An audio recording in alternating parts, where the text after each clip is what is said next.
Hi. Are we good? Can you hear me? Let's start with that.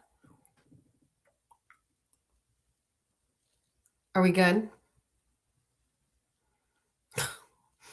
Hi. It's fine. We just need a debrief. It's okay. We're here for this. It's fine. Everybody's everybody's going to be okay. Everybody is going to be fine. It's okay. Let's just take, first of all, everybody just listen, Kirk. I know that for your own personal and professional well-being that you needed to step away. I get it now. I get it because if this is like the crowd that was surrounding you, it's no wonder you were like, I'm going to tap the fuck out. Like it's a mess, it's sloppy, it's messy, there's egos, there's weird things, like it's weird. And like I was very upset that you left because KMS was my comfort background show. It was the show like I couldn't because it came on during the day. So I couldn't like sit down and like like lay in my bed and watch it or whatever. Like I was doing, it was my background when it was on. And I was like, okay, this is comforting. But I get it. And I was mad that you were gone. And I was like, wow, how dare he? And now I'm just like, oh, I get it, dude. Whatever you got to do to protect your peace, because I don't get it. Hi, good morning. Little impromptu live. Listen, so let me break this down for you all. Hi, bunnies. Number one, I just want to say thank you to anybody who actually listens to my suggestion to go over to Kane's show. I don't take that lightly. I understand that you guys are like, you're very valuable to me. So let's get that straight. You're very valuable. And can I just apologize? So I've been cleaning the bathroom. And I didn't have time to do makeup or anything. So we're just going to get this. Okay. We're going to be fine. Let me break it down for you.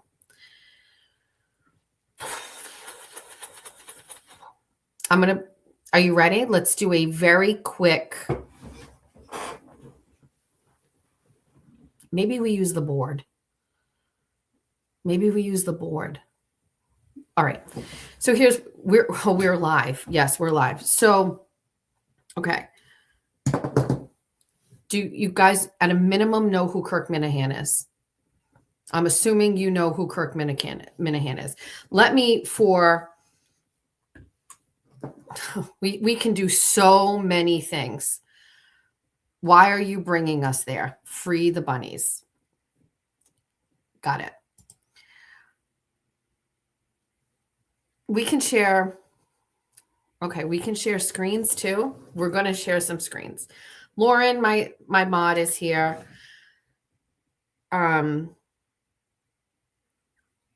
Let's everybody get settled.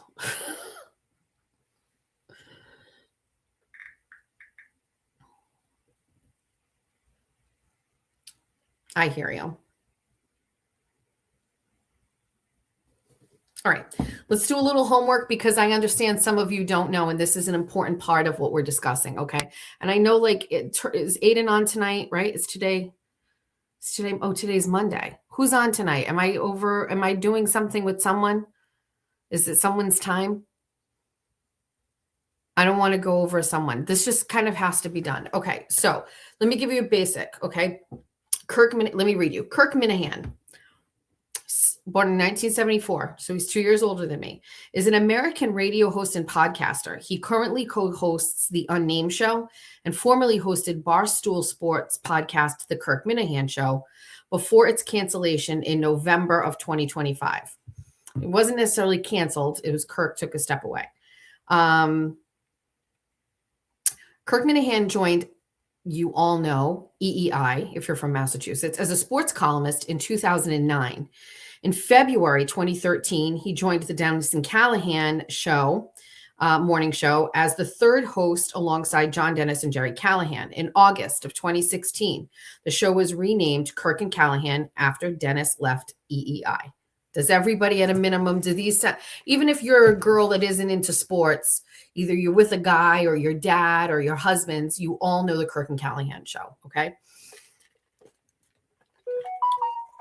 In September of 2018, Kirk Minahan took an indefinite leave of absence from Kirk and Callahan because of mental health issues. In November of 2018, he left Kirk and Callahan to start his own show on EEI's parent company, Radio.com. The show never materialized, and Minahan left the company in May of 2019. Later that month, he joined Barstool Sports. At Barstool, he hosts the Kirk Minahan Show podcast, the Case podcast, and the Unnamed Show with Dave Portnoy and Ryan Whitney. Now, some of you know the Unnamed Show, the Case podcast, because he really did a fantastic job with the Sandra Birchmore case. So is all of this now making sense to you guys at a minimum? You sports bunnies are following, but I need you all. I'm tired of watching in the chat, not tired of you, but nobody is being responsible enough to explain this to you. Okay. So let's explain it. So this is Kirk Minahan of EEI fame, Kirk and Callahan, and then his own show. And now he's at Barstool, and on Barstool, he has the Case, which I know many of you Free Karen readers who followed the Sandra Birchmore case, they did a fantastic job with the Case. Thank you. You're very welcome. You're welcome. I hear you. This is all needed. Okay. Keep wanting to go back to the board, but it's okay. Let's read some controversies. In July of 2014, Minahan called reporter Erin Andrews a gutless bitch and said that she should drop dead after her interview of Adam Wainwright after the 2014 Major League Baseball All-Star game. He was originally not disciplined for the comments after issuing an apology, but he was later suspended for a week after further criticism of Andrews. In 2015, Minahan was suspended after an on-air shouting match with Christian Fourier. Okay. In his personal life, Minahan has been open about his struggles with mental health. In August of 2018, he was admitted to a hospital after having suicidal thoughts.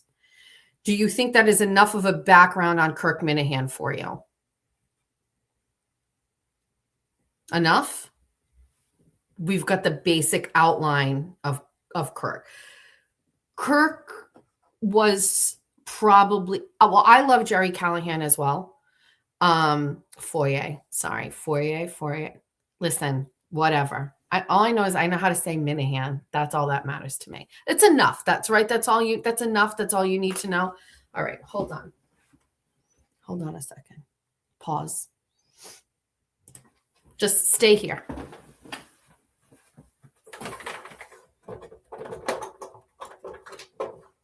It's necessary. I keep looking back at it. I think it's not necessary. It's necessary. We have to get the board. It's going to help.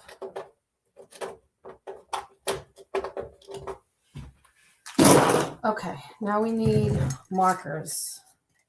Fine.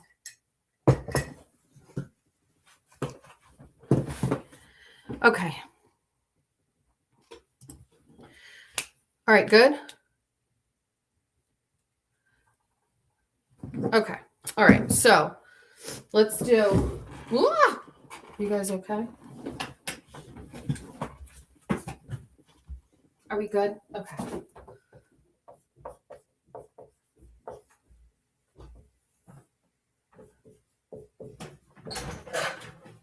Hi.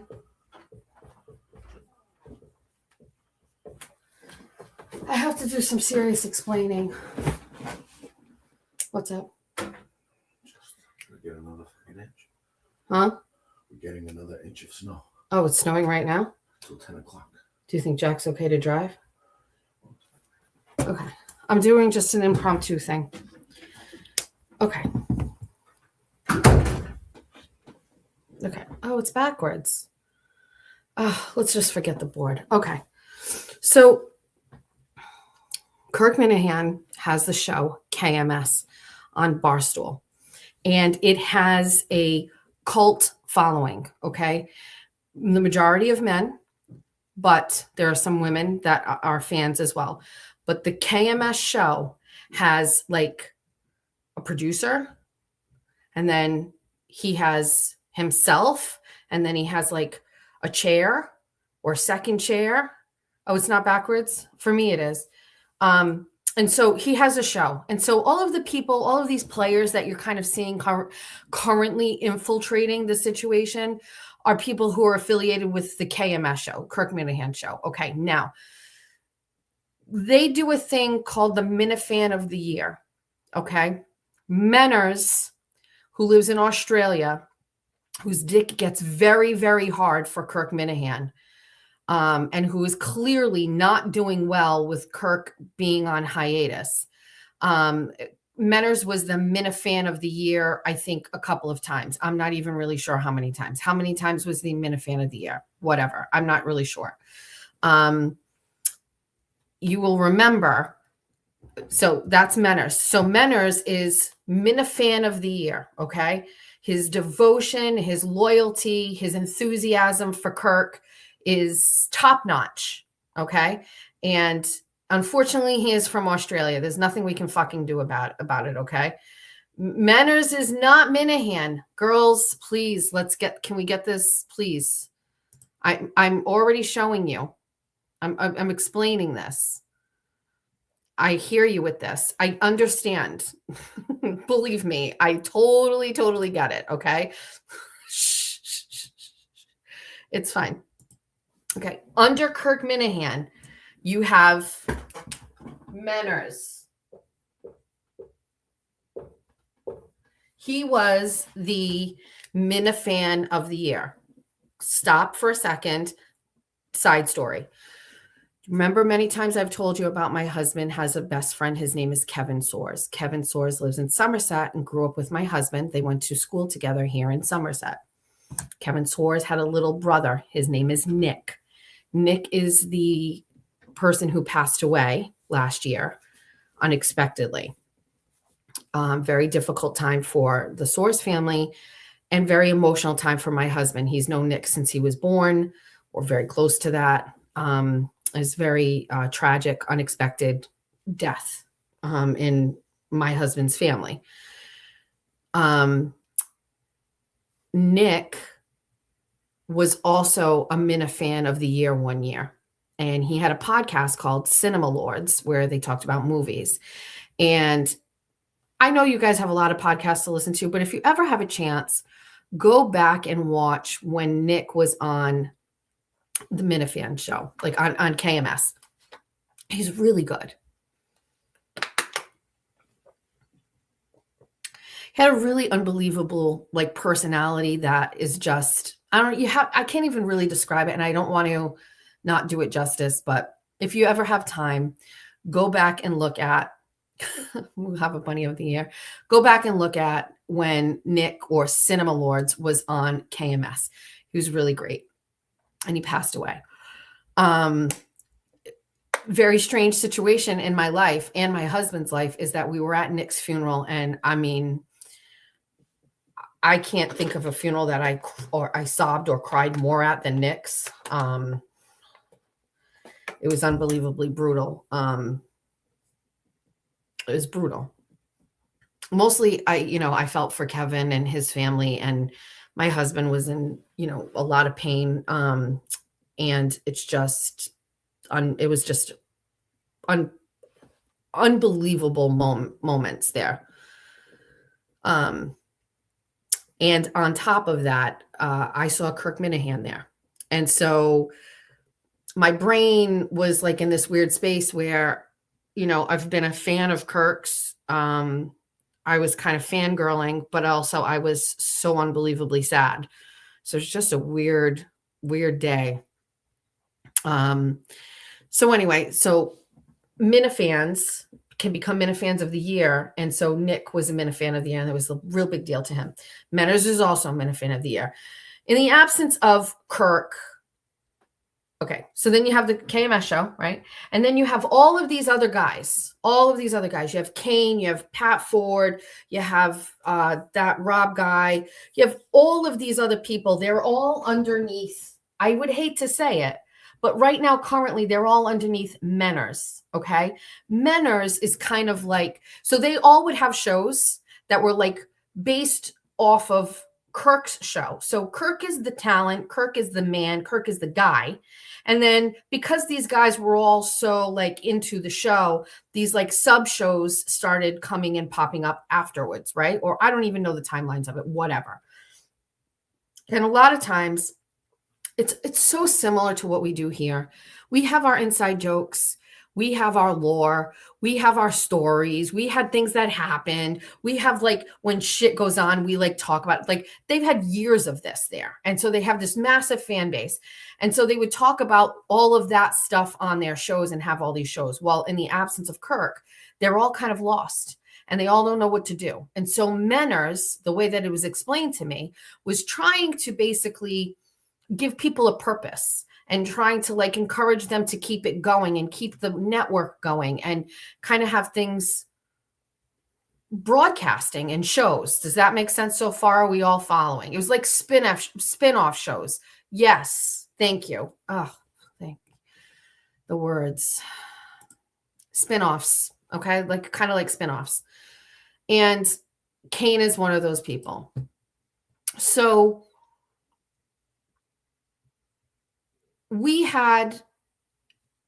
Kirk's show ends and it was kind of unexpected. And everybody is pretty much like lost and upset. So let me read to you the messages. I can grab them for you as well. Let's just go to the messages.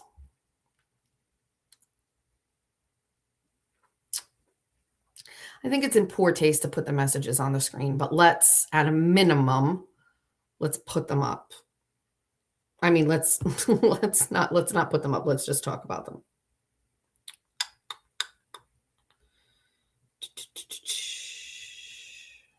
Okay. All right. So back in November, after Kirk was done, I think, was it after Kirk was done? I don't know. Menners invited me to join a Spaces and to talk. And it was on that space where I kind of shot my shot, asking Kurt to come on my show, and he told me no.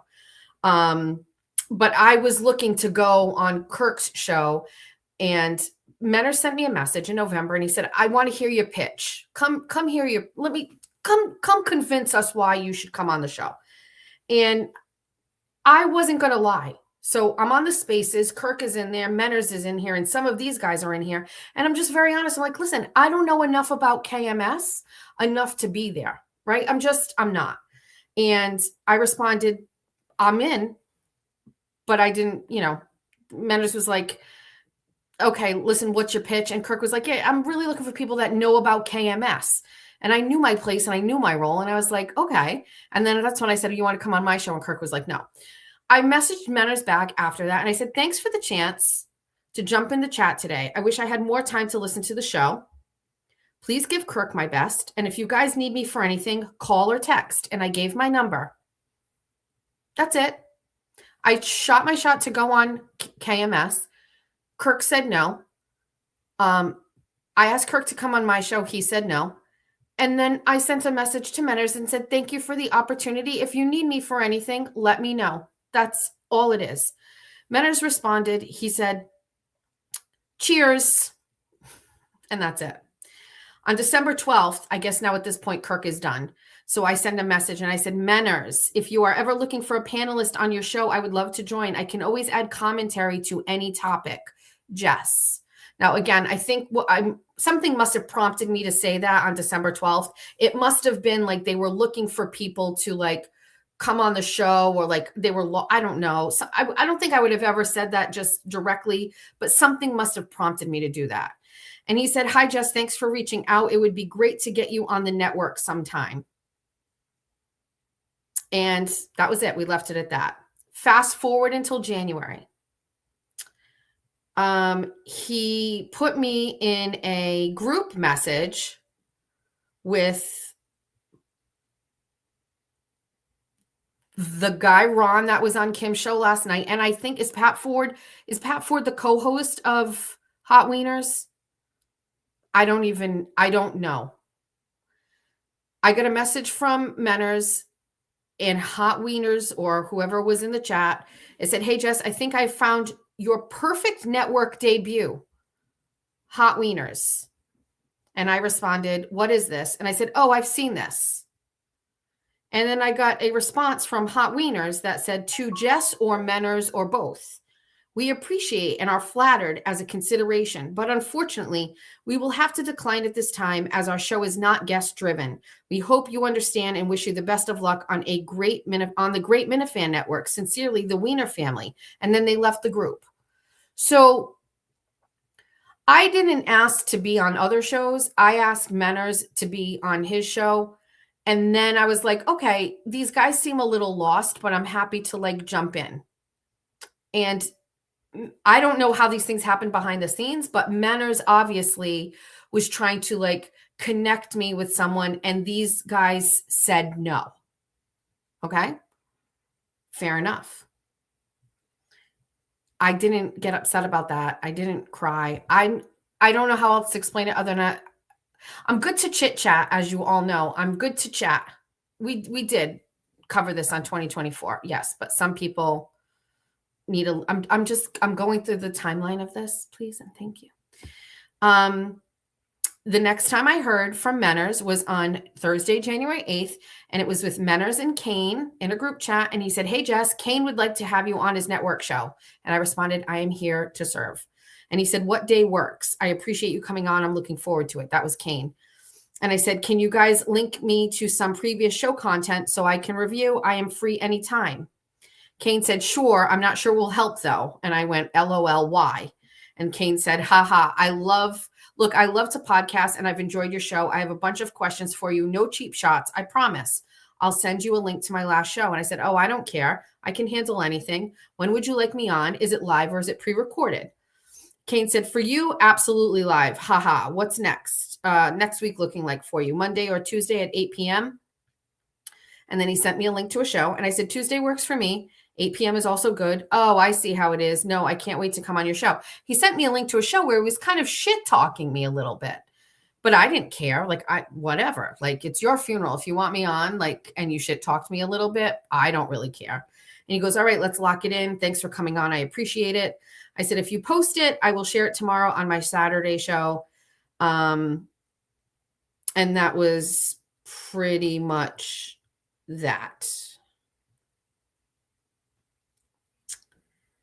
Hold on. And then we locked it in.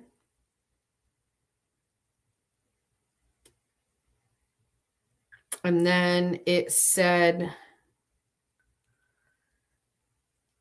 oh, I can't remember what happened. Blah, blah, blah, blah, blah. I can't, these are out of context.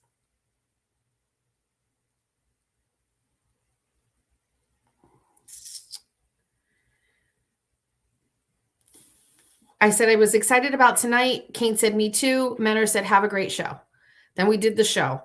Menners came back and he said, thank you so much, Jess. You were amazing, an absolute star.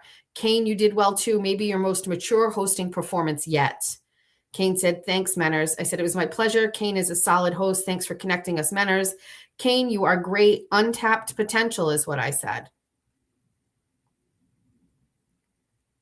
Kane sent me an audio link and Menners responded, Jess, you were so great. I have a tiny bit of regret about not having you on my show, but Kane is more plugged into what you do. I'm so happy for you that your channel has taken off. Keep up the great work. And I went tiny with an asterisk. I said, I'm glad you guys liked me. Kind of a big deal for me to be on the Minifan Network. And Kane said, it was a great day for the network. And Menners replied, it's only tiny because I love Kane and he did a great job. Okay. So that's like where I'm at with this whole thing. Blah, blah, blah, blah, blah. Okay. Now, Kane, I went on Kane's show and Kane our show. And I watched the chat. And I think Kane has potential. And I think everybody was okay. If we had Kane on as a guest and everybody was like, ugh, I don't love this, then I would not have Kane back. I listened to my followers. We had Kane on as the pre-show to Aiden Carney, which just so happened to be my biggest show I've ever had. I had the most views. I made the most money. And it was the best show that I ever had. And Kane was a part of that. Okay. And Aiden was a part of it. Obviously, that drew in some views and it was a really great conversation. But Kane was a part of the biggest show that I've had, which I think is like, I'm not an idiot. I'm not going to, I know, okay, I know where Aiden is and I know what kind of views that's going to bring and I know what that means. I'm not going to put on Kane if he can't hang or if I don't think he's got it or if it's going to be like a flub. Like, I wouldn't want to mar my show. And I really trusted that it was going to do well. And I thought it was a respectable appearance on the show. What has taken everybody for a complete loop. So everything is fine. By the way, we don't talk a lot about Karen Reed stuff. We did the Horizon Social Chart with Kane, which I thought was really funny, but like it was basically like testing his knowledge. Like, this isn't like, as you can tell, the majority of my show is not about Karen Reed. I very rarely talk about Karen Reed on here. I don't know if anybody has figured that out. I stay away from it. It's the drama and the people a part of it, but like I'm not really talking a lot of stuff about Karen Reed, right? So everything's fine. Everything's good. Kane's on the show. We've got this nice little partnership. And also we see the bunnies really like Kane. They're going into his chat. He's getting views. Everybody likes it. You know, everything is great. I think the problem is that last night Nurse Kim did a live stream and she had herself in Matante on a screen. And then she had this other guy and then she had Pat Ford. And I think what a lot of people were confused on, first of all, people were confused on who are these people? They weren't listening in the beginning. I think she explained it or whatever. But the problem is that Pat Ford was on the show and Pat Ford was shitting on Kane. And that was problematic because in our world, it's like Kim and I are here. And then I had Kane on, and I don't know if Kim has had anybody from KMS on her show before, but like now you've got KMS people and they don't like Kane. And so a lot of the people who like Kim and I and our shows were very confused. We're like, why is somebody who doesn't like Kane on Kim's show? And people were like confused. The chat was a little distracting because people were like, I don't get it. There were some funny moments for sure. Pat Ford is funny, like in a like sad, pathetic kind of way, but it was for me and I knew who the players were, it worked. But I understand like a lot of people didn't understand that. But I think a lot of takeaway was like the stuff with Kane, and people were like, why are people saying mean things about Kane, right? But more importantly, Pat Ford had posted this earlier in the day. And he said, this is why I paid for Twitter. Ladies and gentlemen, boys and girls, justice seekers and justice deniers, I present to you the lovies and the throaters. You heard that right. Recently, over the past 2 weeks, a midget from Australia approached the 3 members of Hot Wieners and said, listen, this grifting loser scumbag Jessica Musciato is begging to be on the Kirk Minahan Show Network. I said, bring her on. I'll cook that turkey for 60 minutes, but hats off to Beanbag Ron for taking me out of it. It made so much sense that she partnered with a fellow racist tank. Kane is disabled. So Kane has invaded the bunnies. Bunny, an animal that is generally cute, small, and cuddly, not the most fitting of names based on the obvious for that crew. So I said, that worked out swell, but maybe let's show the fine free Karen Reed mommies that not all of Kirk's fan base are retarded, fat, balding, racist losers.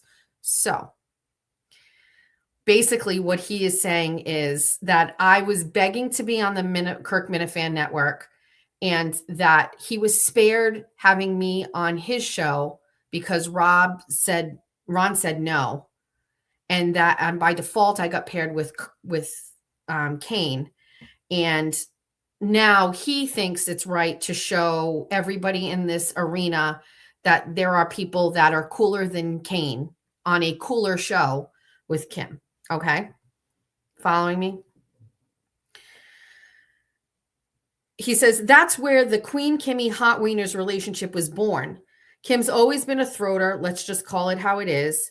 And I've been a throater, and I've always been a lovey, so much so that I was once the lead mod on her channel before the Glairer, that snaggletooth snake. Jessica, Army, blah, blah, blah, blah, blah, shut already. And Kelly, who I think I'm cool with, pushed management to get me removed. I don't think Jessica me. I wasn't aware of what was going on that day.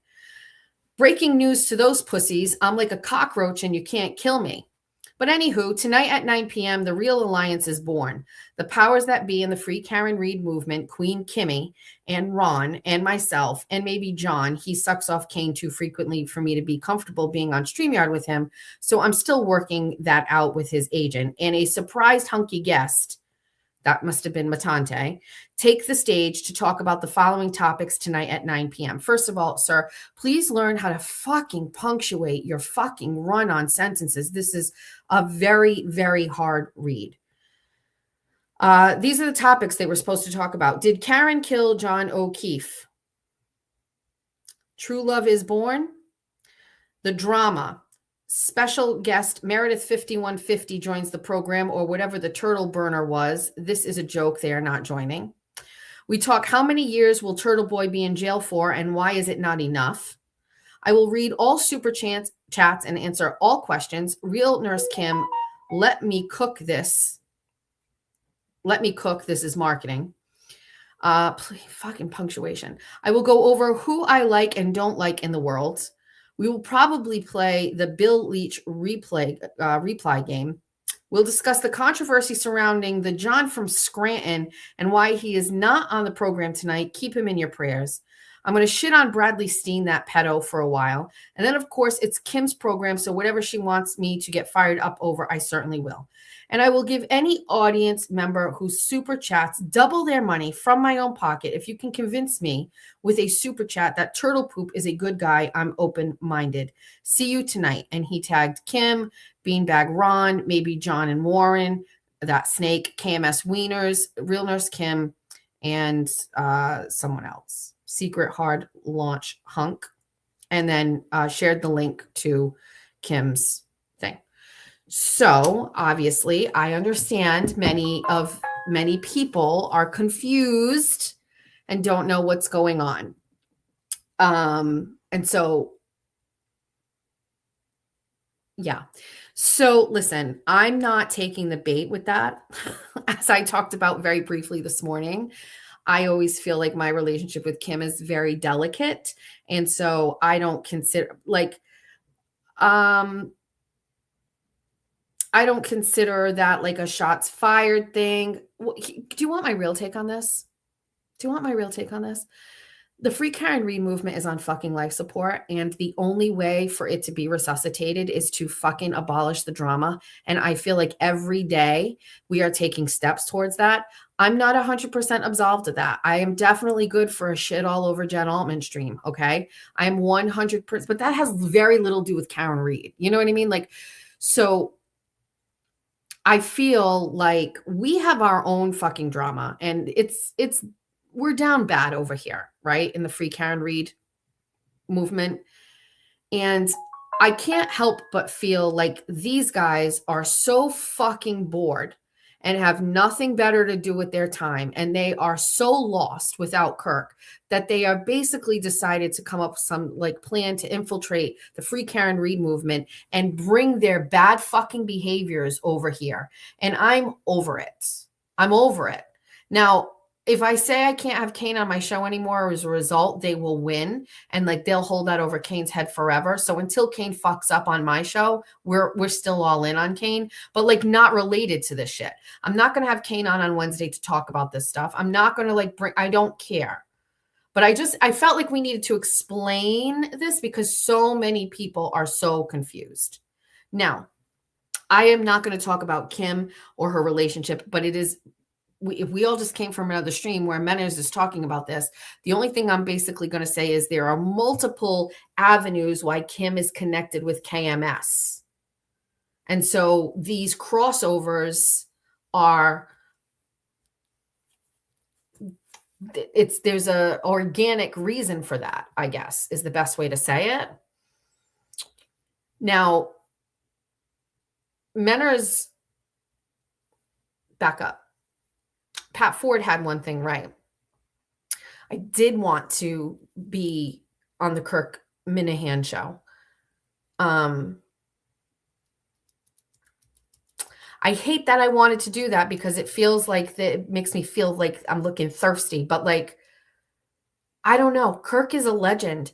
Jerry Callahan is a legend. Jerry Callahan retweeted one of my big stories on the migrant crisis, and he wrote, there is nobody else in the state of Massachusetts that is doing or is covering the migrant crisis like Jessica Machado. And I know it's on one of my phones, but I screenshotted that and I was like, can you imagine this fucking legend wrote this about me and was like retweeting my work? Jerry fucking Callahan. Like, what? And so, like, Kirk is the same level to me. These are like legends. They're very important people in my like husband's life. They're every man's life that I know. Like, Kirk and Callahan was everything. And like, you know, maybe I didn't get to follow everything going on with KMS because I think it's a man's world over there, rightfully so. This is a bunny world. That's a man's world. But like, yeah, I mean, I if you go back many years ago, I used to talk about how I always felt like I was Barstool adjacent, because I always felt like I'd put out content that eventually would like be worthy of the platform that is Barstool. Um, and Kirk's on Barstool. And I wondered if when I said that it offended him. I have to think that over because I was like, Kirk's on Barstool. Like, Kirk could be anywhere. That's my take. And I think I fumbled it the way that I was saying it that day I said it or whatever. You know what I mean? But like, I don't know if I look at the Barstool thing the same way as I used to. Like, honestly, 6 months into this, I'm not sure I look at the Barstool thing the same way as I used to. I look at it a little differently now.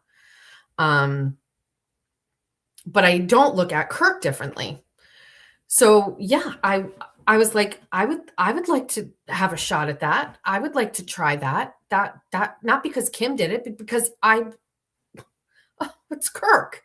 So so Pat Ford got that right, but like there's this weird stuff here. Like Pat Ford has said some really fucking nasty shit about me. And so, you know, I got to have a conversation with Kane, but like, has Kane said some nasty shit about Nurse Kim? I'm told no. So, you know, my take is, here's how I feel. I would not let anybody come on my platform, on my show that I built brick by brick, follower by follower, and shit all over Kim. I would not do that. That's non-negotiable. So if Kane flipped his script and, you know, is on the show and he wants to talk like that, it's no space for him here, right? Now Kane hosted Menners tonight, and Menners called me dumb on there. That's their choice, you know. And then at the end, you know, listen, honestly, like Kane needs to have a backbone here. You know, apologizing to fucking Menners and Menners asking him for like, are you going to apologize? I want my apology. Fuck your apology. Fuck you, dude. This is my show. Get the fuck out of here. Go on your show, Menners. Do you know what I mean? Like, I don't even know. Like, I think I'm holding back on this because I'm like, I don't know where Kirk stands with all these fucking assholes. So I don't know if I say something that would offend somebody that he likes. But at this point, I don't really fucking care. Like, Kane, honestly, get a fucking backbone. Don't let Menners fucking push you around on your own fucking show. Like, if you're a guest on his show and he wants to push you around, you always have the option to fucking bounce out. But like, you gave it to him at the end, and I was so disappointed. Like, don't give him that. Fuck that. You don't get a fucking apology. First of all, my take is if Kane said, you know, shit about the Free Karen Reed movement and they're all listen, do you know what my take is?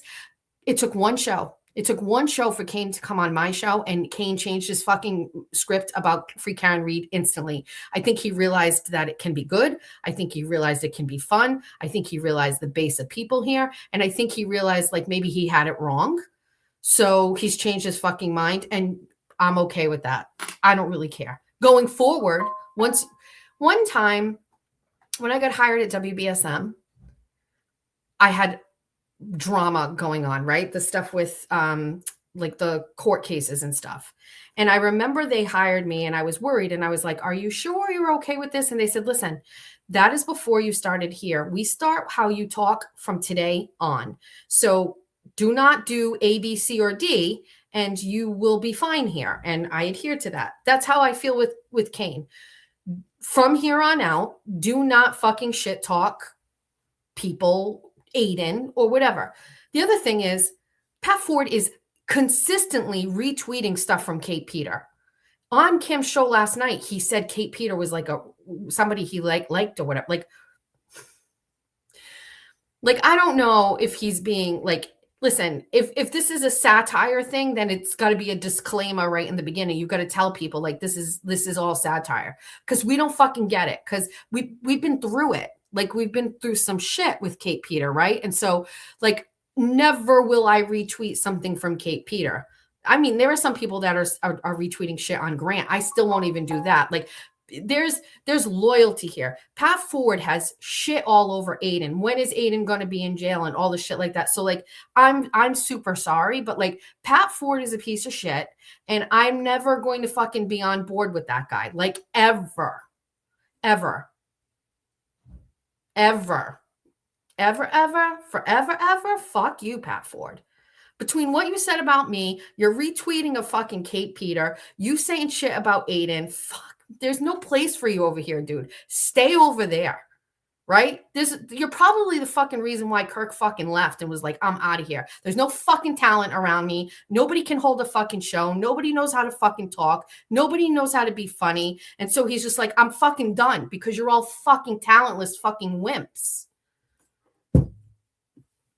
Kane has potential, but nobody can fucking build him up because who's ahead of him? Fucking Menners. That's who's in charge over there. That's who's building the talent.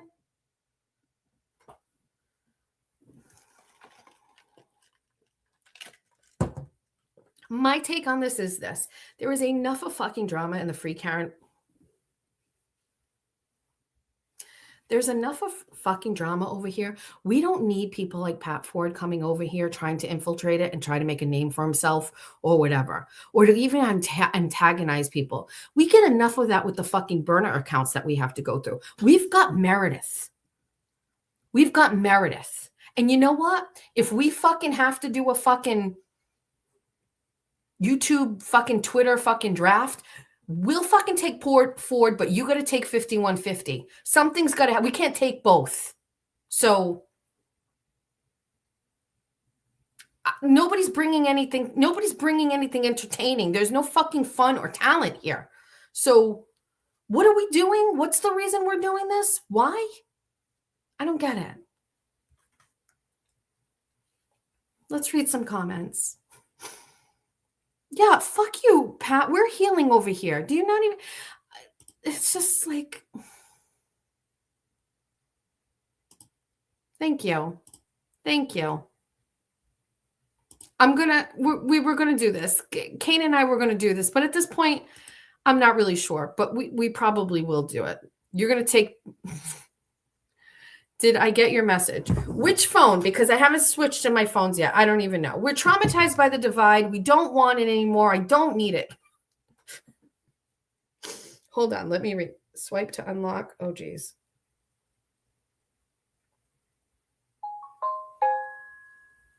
Hold on. I'm getting messages. Hold on. I called society and paid for your coffee. Don't do that. Scott. Oh my God, all these messages. Hold on. Wait. Oh my God, you guys. Wait, so many. Let's read some messages. I had restarted my phone. No, I don't want. No, please do not start this. Okay, software update. Okay, hold on. Oh my God, so many messages. Let's read them. Want to read them? The worst thing about this is I look like a fucking dumpster fire right now, and I don't. Please stop making noises.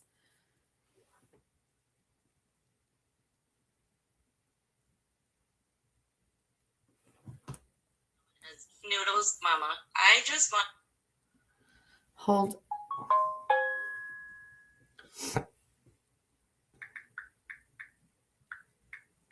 All right, let's read some of these comments. Want to read some comments? Kane is a racist, drunk piece of shit. Karen Reed is a drunk too, so I guess you all support that. Kane got fired from a job for saying, where are the blank to do the dishes? Pat Ford is a bad guy too. Cut them all off.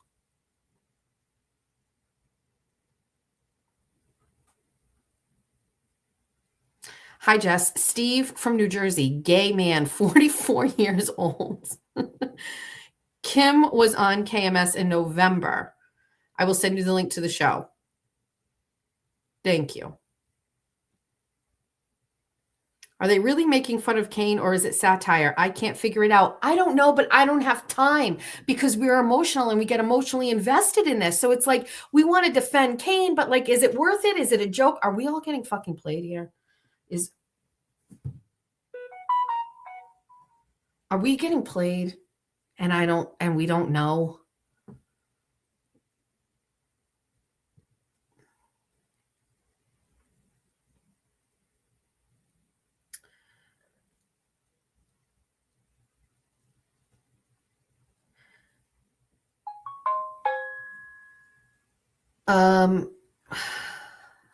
Send them to me.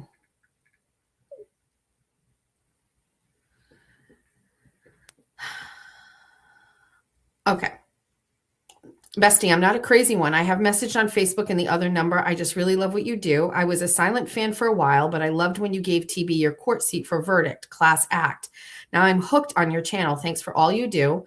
I'm in Mass and I will be going to the meet and greet. Thanks, Bestie. This is a much better situation, the new phone. I can see messages much better because the other one has like all my family and everything. You said, so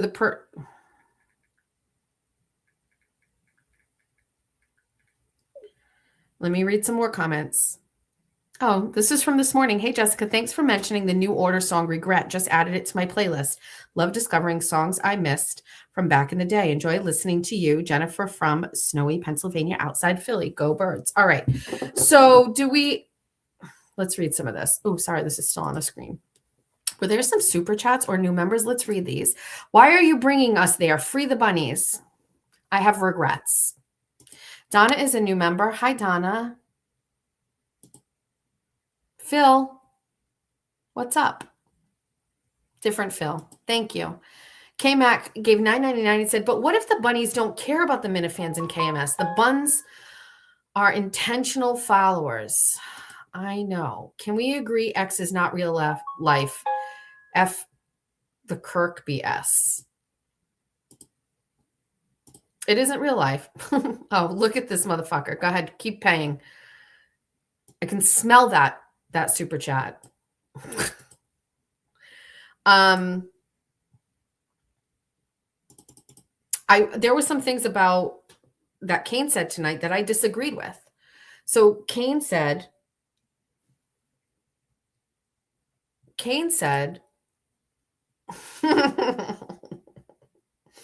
that's a little sus. I don't know what kind of state I'm going to be in when I'm down there. I'm going to be in a very non-seeing people state. I have a tan to get. Somebody just said, if Menners was US based, he'd be bigger than Kirk. Wait, what? Okay. Sure. Anyway, listen, my thing is, okay, let's think about this for a second too. Kane has said some bad things, right? Okay. I have also said some bad things. Now, definitely not racist stuff, although apparently I've said two things that are racist indirectly that I didn't even know. We can no longer use the word chimping out. I thought that meant like going ape shit. Apparently that has a far more negative racist connotation, right? And then I used the word wigga, which I thought was like Eminem, like basically like a white guy trying to be black. Apparently that's also racist. I had no idea. Sorry. Menners has said some things, it seems like with intent. All I'm saying is I've been the black sheep in an area before. I've been the black sheep in a town. I've been the black sheep in X. I've been the black sheep on YouTube. And I understand like what it's like to be on the outside and like people not giving you a fair shake. And I was like, if Menners, who Kirk trusts to be Minifan of the Year, and Kirk trusts to kind of like oversee the brand while he's gone, is that really what's happening? I was like, in my mind, I'm like, I'm doing this for Kirk. Like, you know what I mean? Like, and also, like, again, we talked about this morning, like, let's build this lighting situation is weird with this computer, right? Like, let's just be like good, you know, and help people or whatever. You know what I mean? But like, I just, I don't want to deal with like this crazy drama. Although, if I'm being honest, I feel provoked to take on Pat Ford. I feel like I would have to, if I took on Pat Ford, and by took him on, like basically made him my target, I would have to pretty much end my bullshit with LTL, end my bullshit with Young Jerks, end my bullshit with Jen Altman, and pretty much end everything completely, and then just like save all my powers for Pat Ford. You know what I mean?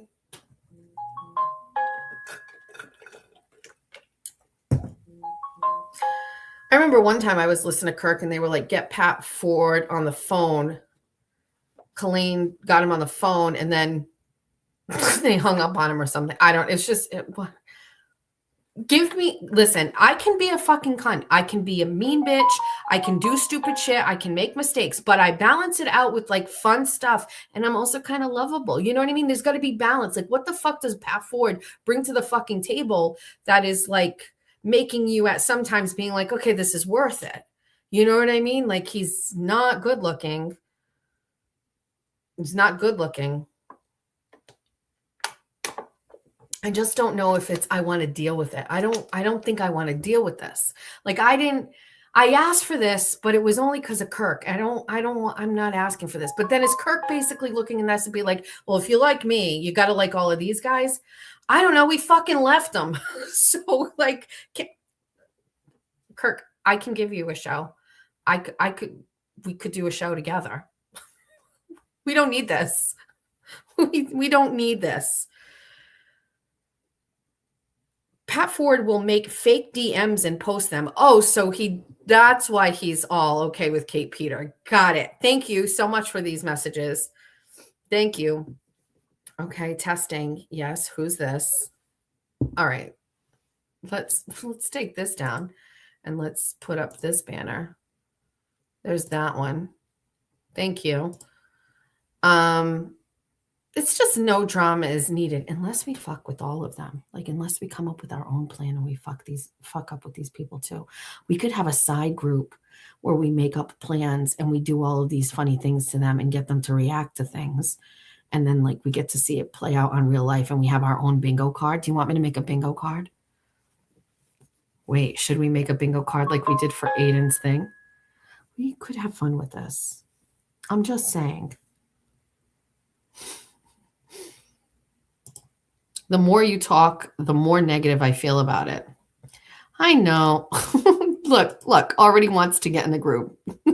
Oh, Kristen, you want in on this too?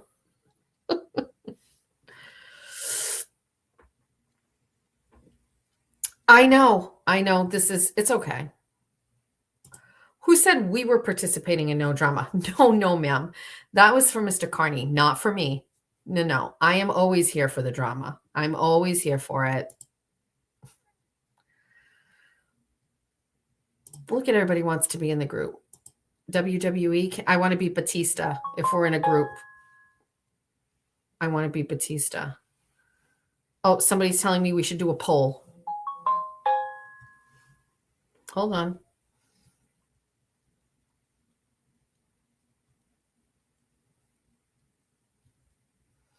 Somebody's asking a great question. I don't know if there's any KMS people in the chat. I said, pardon my ignorance, but if Menners was just a Minifan, doesn't that mean he's just a fan? What gives him the credentials to run a pyramid of shows? I have no idea. I don't know the answer to that.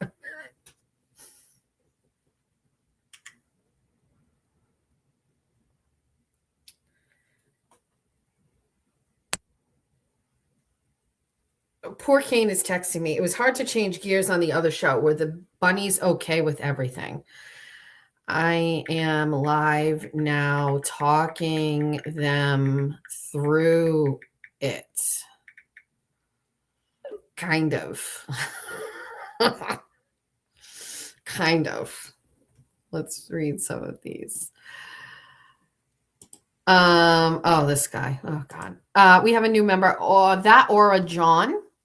Motion for Florida meet and greet. Oh, yeah, I said that. Can we get a second? I don't know. We'll see. Let's support Skip. Always. Always. Lisa can't stand you became a YouTube member.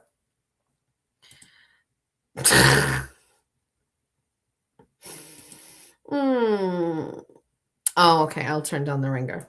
You're right. I'm sorry. I'm sorry, Jill. There's a lot of action going on the phones. I don't know the answer. Jess, please don't take the bait. Keep doing what you're doing. They're only looking for bunny bestie views. We don't like grown men drama. Well, that's not quite true because you absolutely love all of Aiden's drama. Shush it. I like putting this one. Take him down. He must be stopped. I think what's funny is like, I think they're just trying. Are they just trying to get the views? I don't know. It doesn't feel good. None of it feels right to me.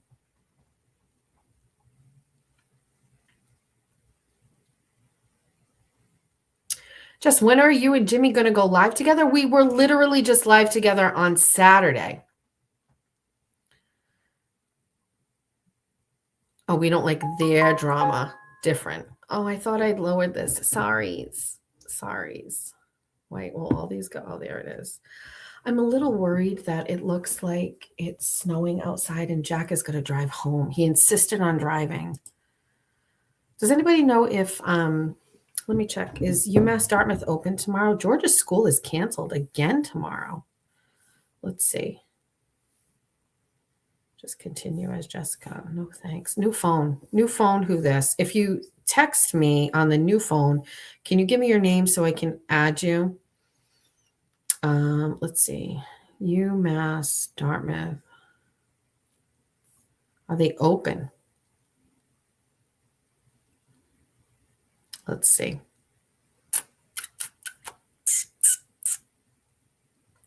UMass Dartmouth will return to normal operations on Tuesday, January 27th. So Jack has to go back to school after this whole crazy long Christmas break. Let me just text Jack and make sure. If you are not comfortable driving home with this new snow, just call me and we will come get you and your car. I have no idea what the roads are like now. Anxiety through the roof. Am I drinking? No, I don't drink. We did get a doctor's note for Jack. No issue, no problem. What the fuck? Both of my phones. Let's read this message. Hold on. I watched last night and I was so lost. Okay, we're going to skip that one for a second. Somebody sent me a Pat Ford.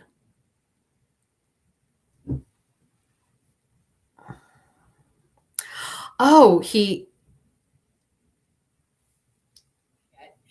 Pat Ford is a piece of shit. Pat Ford is a piece of shit. He is.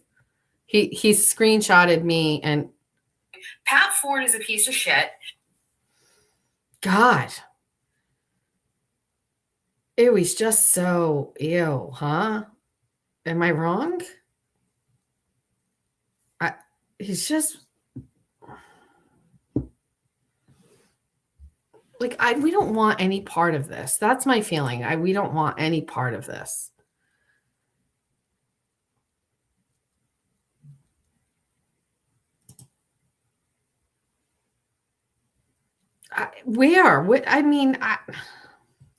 My thing here is this. It's like, is he gonna fall into the same category as like Ray from Dallas for me, which is like there are some people who like him. Some people that think he's not serious. Some people, like, my thing is this, like, I can't, people who don't like me, why do I don't care. Like, you want me to like finesse him? You want me to like cradle his balls? You want me to be like, oh, okay, like, Pat, like, you really like me? Like, it's just a joke. Like, what do you want? Like, it sucks so much fucking energy out of you. You know?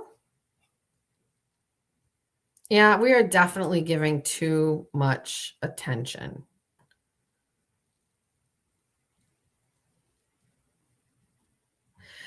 Listen, my thing is like, I'll need a very specific, like, I'll need it like on the record from like him, Kane, Menners, everybody. Like, listen, everything we say on the internet is meant to be a joke and satire, and then I'll like loosen up over it. But like in the meantime, like, ew, meow, meow, meow, meow, meow, meow.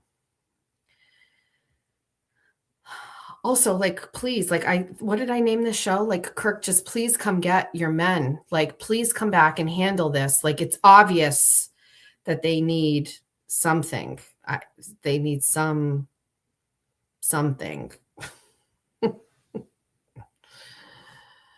I also, while we're at it, I got a message from someone that was basically like, please, give Ray from Dallas like a second chance type thing. And then someone sent me a link to a podcast that he did where he was basically like, is it about Jen Altman? I haven't listened to it, but like the gist of what I was getting was just like, it was an apology, like kind of to me, and he shouldn't have had Jen Altman on. Like, I told you that like before you did it. You know what I mean? Like, you don't get to have your cake and eat it too. Like, you don't get to bring her on and then afterwards be like, sorry. You know what I mean? Like, I don't fuck with that stuff. I don't really care. Like, James Jackson has sent a bunch of shit about me. He was in the chat this morning. Like, what do you want me to do? You want me to platform you here? You want me to like, I just like to like do my own thing, which is seeming to work out pretty well. I don't know. Ray sounded like he was crying. What? Oh my God. Why? It's not that serious, as Georgia would say. It's not that serious. My thing is like, I think we can get like, we can put out shows and we can have fun about so many other things other than like that drama with Ray from Dallas, with like this Menners and fucking Pat Ford Kane bullshit. Like, you know what I mean? See what I mean? Here's what I'm talking about. This is what I don't understand this.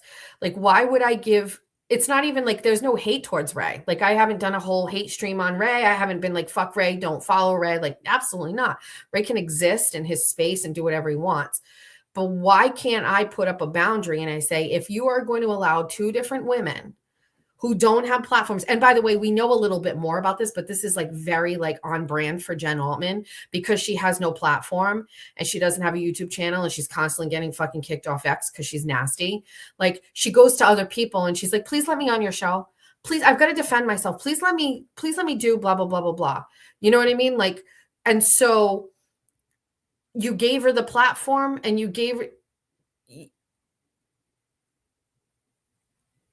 do like,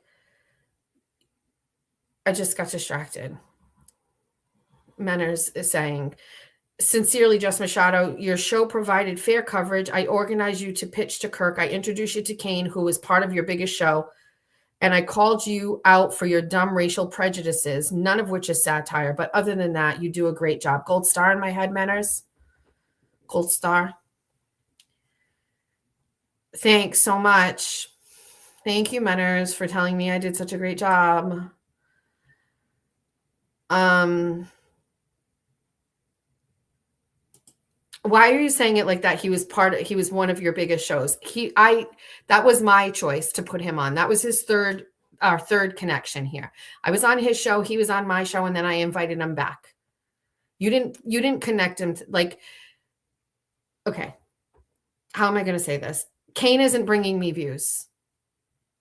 It's the other way around. So the only thing matters you've actually brought me is a big fucking headache, to be quite frank with you. You've brought me nothing but a headache over the past couple of days. It's stupid fucking ridiculous shit, and you're the reason for it. Not Kane. Not even Pat Ford. You fucking put this together. This is what you're supposed to do in the absence of a legend. This is the fucking legacy that you're carrying on. This is a mess, Manners. I know. I'm all bored. I'm bored. Fuck off. Apologize to me. Fuck. Kane, if you ever fucking apologize to Manners again, I swear to God. I'm going to get my own fucking Manners puppet. See if they sell them on Polly Pocket. Because they're going to be fucking 1 inch big.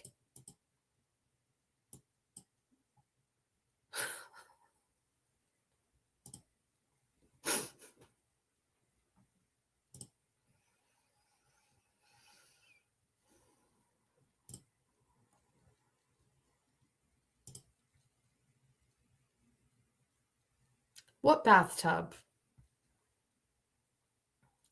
What bathtub? Who's in the bathtub? Oh, listen.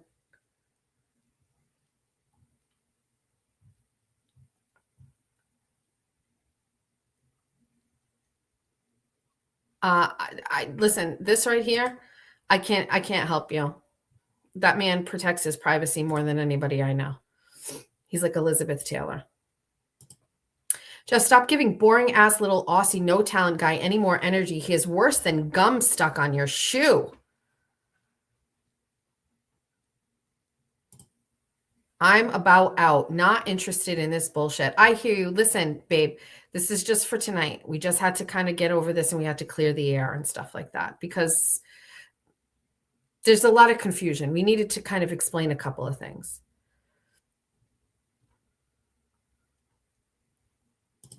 Jess doesn't answer to Menners. Here's money because you're allowed to get some because you say so. Is Menners a pimp? Is he like pimping these guys out for shows? What the fuck? Hi, Tony. Earl Grey 4314 is a new member. Lisa can't stand you. I heard from a liable source that Fez that Pat Ford French rolls his skinny jeans while getting his Starbies. Is that true, Jess? Number one, I don't know who Fez is. Number two, I have absolutely no idea. Oh, Jack is home now. Oh, I can relax. Now I'm fine. I was all stressed out because I was worried that Jack was going to have to drive home in the snow and he's already home. We can relax. Can you give Jimmy a call and ask him his opinion? No, I'm not getting him involved in this whatsoever. My expectations were low for the show, but holy hell, this is lower than where the Titanic is right now. We don't know who these people are. Oh God, I'm starting to feel so dirty. This isn't a show. This is literally like, what do they call it after the State of the Union when the other party comes and gives like a speech after the fact? This is like a post-mortem fucking like pod after what happened on Kane's show. This isn't a show. We don't promote this. We don't even tell people. We just fucking jump on. And I have 4,513 people watching on, at least on my side, across all my platforms. So I don't know. Who allowed this? Who asked for these people here? All right, let's read a couple more comments and then maybe ESPN can buy your show, Jess. Read the room. Are we ready to move on from this? We can. I didn't have anything planned, obviously, because this isn't a show night. But in case you haven't seen, I shared today, this afternoon. Let's everybody raise your right hand. Oh, no. We need a motion. I need a motion on the floor to no longer discuss any of the Menners, KMS, Pat Ford bullshit. I need a motion.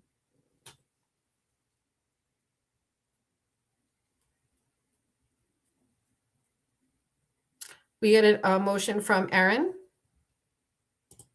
Thank you. And we have a second. Do we have a second? I need a second. Forever, ever, forever, ever. Lisa, second. All those in favor say aye. So the motion on the floor right now is to cease conversations and discussion about Pat Ford and Menners. All those in favor say aye. The ayes have it. We're done. Thanks, whores. Okay. Let's you're here. Do you want to stay for a little bit more? I can stay now because my son is safely home and he'll be tucked in his bed very shortly. Are we all okay? We had a show today. We talked long enough.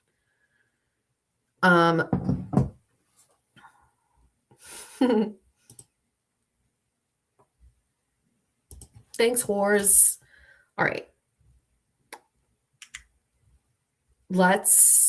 Okay, got a few. We have a few minutes. Is that where we're at? Oh, Jack's here. Do you guys mind if I just ask him? Yo, come on in. I'm live unexpectedly, but how was the drive home? Not good? It's rough. Were you sliding? I was fine, but it's a nightmare. Were you scared? No. How'd the car do? The car is not built for snow at all. Right. But rough, dude. Are you concerned about school tomorrow? You're open. I checked. I do not know if I'm going to be able to go. Okay. Torn was talking to me about it, and I was like, I don't think. Do they give any option for remote tomorrow? So I don't. It's like on a teacher basis. I'm gonna send emails tomorrow. I'm gonna wake up Early. Well, yeah, I was gonna get up early. Yeah. If they haven't plowed or anything, I'm not. Yeah. If they haven't done more than what they've already done, I'm not going in. George is canceled from tomorrow too. Yeah, they might do it, but I don't think it's a big deal. I think there's going to be a lot of people out. And it's fucking snowing again. First day back, so it's not like Okay. He pooped. Oh, Yeah. Quincy. I think he's just nervous about going outside in the snow. All right, can you take him with you, please? Quincy, out. Quincy, go. What are these bags in my room? Oh, you can just put them in the bathroom. I was cleaning in there this afternoon. Can you call Quincy? Quincy. It's chaotic here right now. But come on. All right, and close the door. Thank you. All right, we're done with that. Kirk over everyone, just so you know. That's my take on all of this. Kirk over everyone. Okay. What I wanted to share with you, if you would let me, please, is, oh my God. So on my X account, let's pull it up. Oh my God, we can pull it up. Hold on, I'll be right back. Hold on.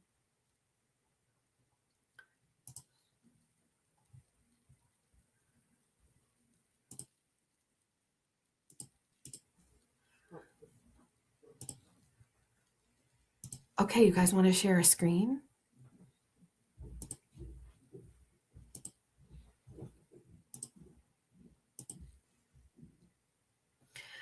I got an email today and I was caught a little off guard because I have not been the recipient of these things recently.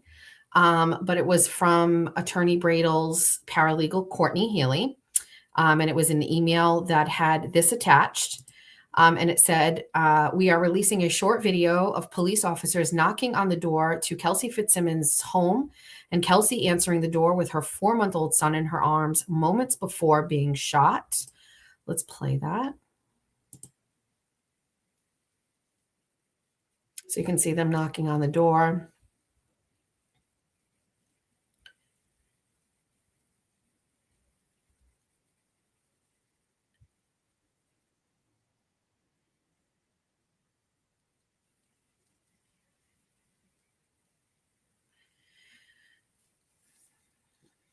Now you see Kelsey coming out with her baby, who at the time was 4 months old.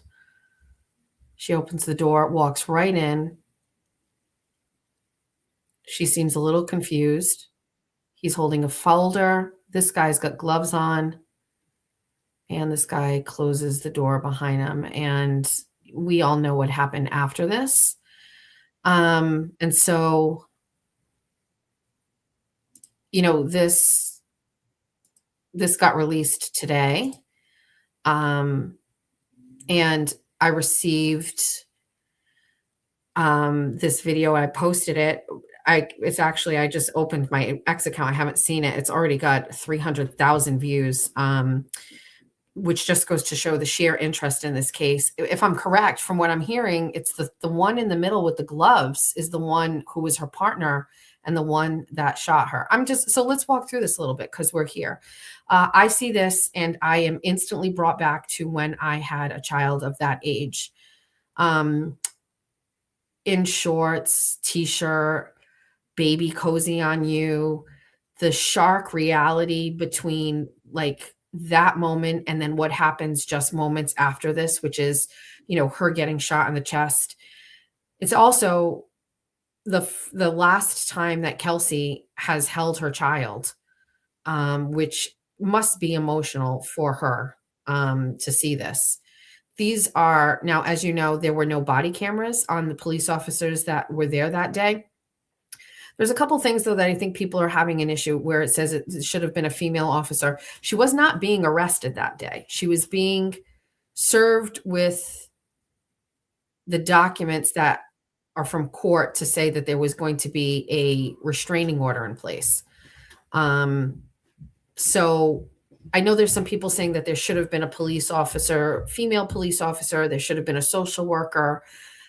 My first take, just so you know, my take was, I can't believe how like she opened the door and they just walked right in. Like from the minute the door was opened, she started walking backwards while holding her baby. Like she definitely couldn't have held her own. She couldn't have like stopped.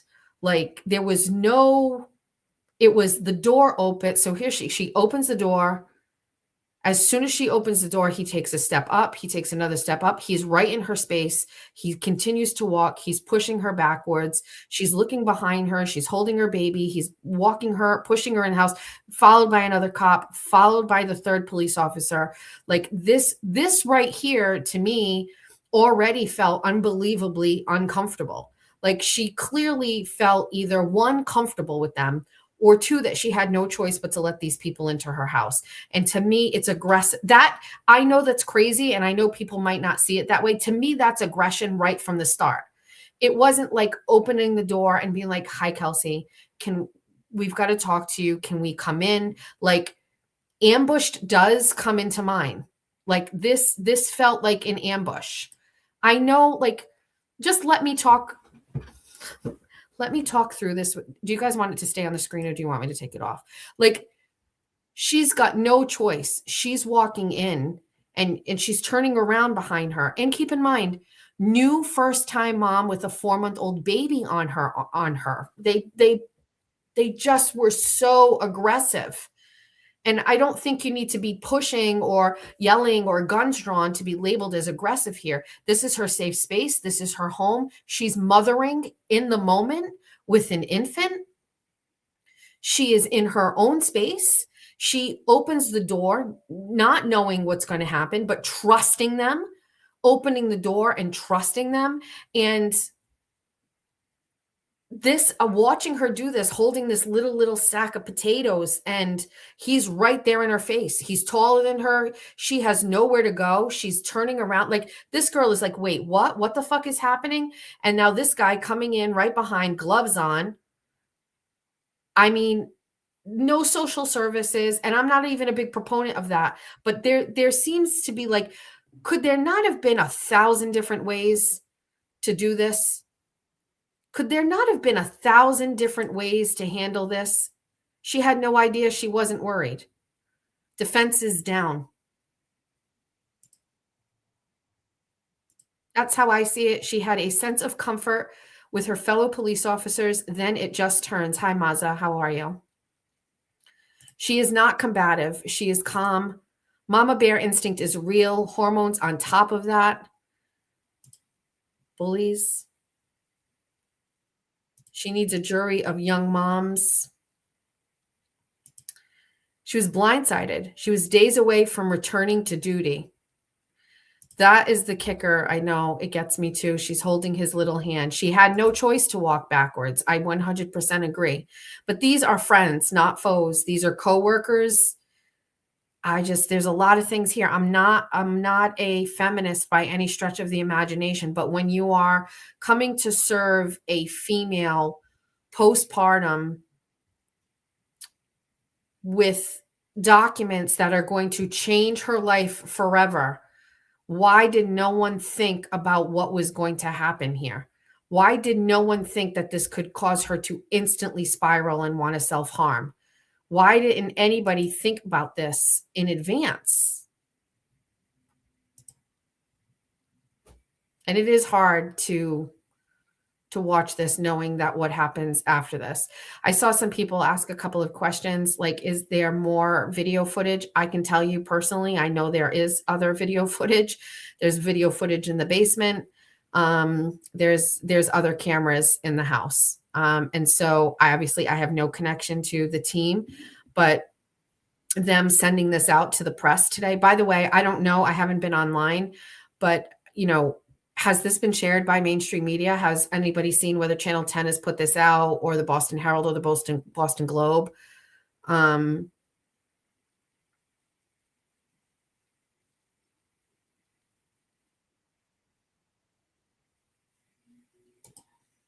Yeah.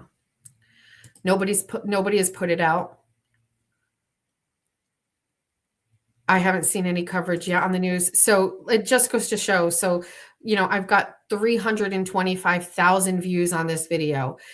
Is this like the same situation with like Karen Reed, where mainstream media doesn't touch it? Mainstream media is protecting what's happening. And it's going to take independent journalists and independent reporters to highlight what's going on here. This is newsworthy. This is video footage of moments before Kelsey Fitzsimmons, supposedly, if you're on the other side of this, pointed a gun at these police officers and then got shot in retaliation. Why wouldn't you show that if that's what really happened?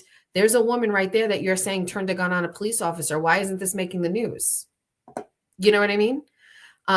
If you're on the other side of that, you're saying these are the final moments before a woman felt like she had no choice but to take her own life and ultimately got shot. You know what I mean? So either way, why isn't this on the news? This is a newsworthy story. And I don't understand.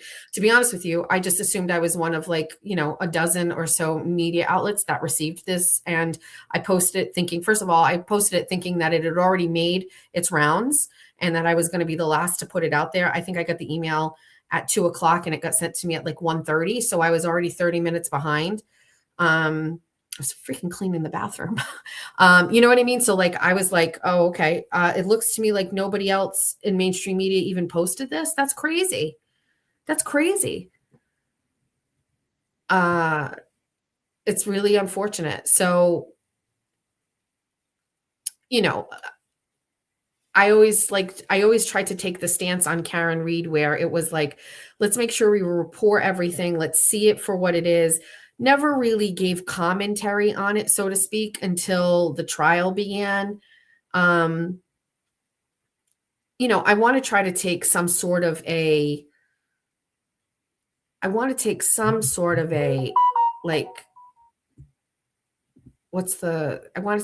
of like a middle ground approach to it.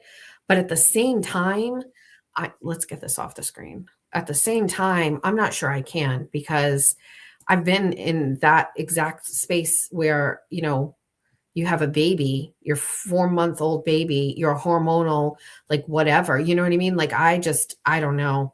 I just don't know if there was any care given to her. And then you have to wonder how much of that had to do with the fact that he was a firefighter, she was a police officer, she was a female police officer. Like, how much of all of those interpersonal relationships had some sort of a play? There is no audio. I didn't get any audio on it. So I don't think so. I don't know the answer.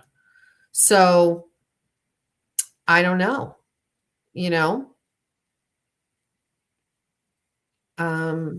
let me just,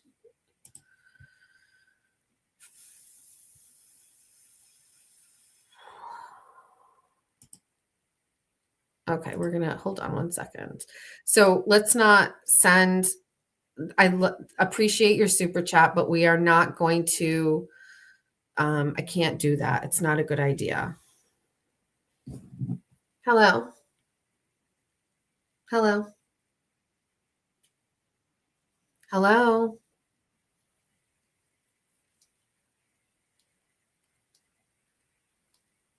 Oh, did this phone shut off? Oh, that sucks. Jack. Jack. Can you grab me my charger from my room, please? I'll put this. You can put my. Somebody who just called me. My phone died. I can't believe it. So this is the new phone.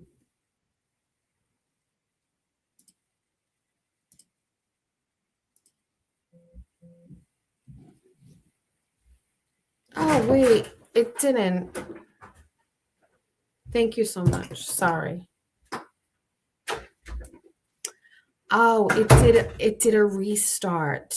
Literally, it was in the middle of like restarting when you called. I'm sorry. Let's call this person back. Let's see what they want. Who has the area code 603? This is New Hampshire. Who's this? Hello. Hi, I'm so sorry. I was trying to text you and I hit call by mistake.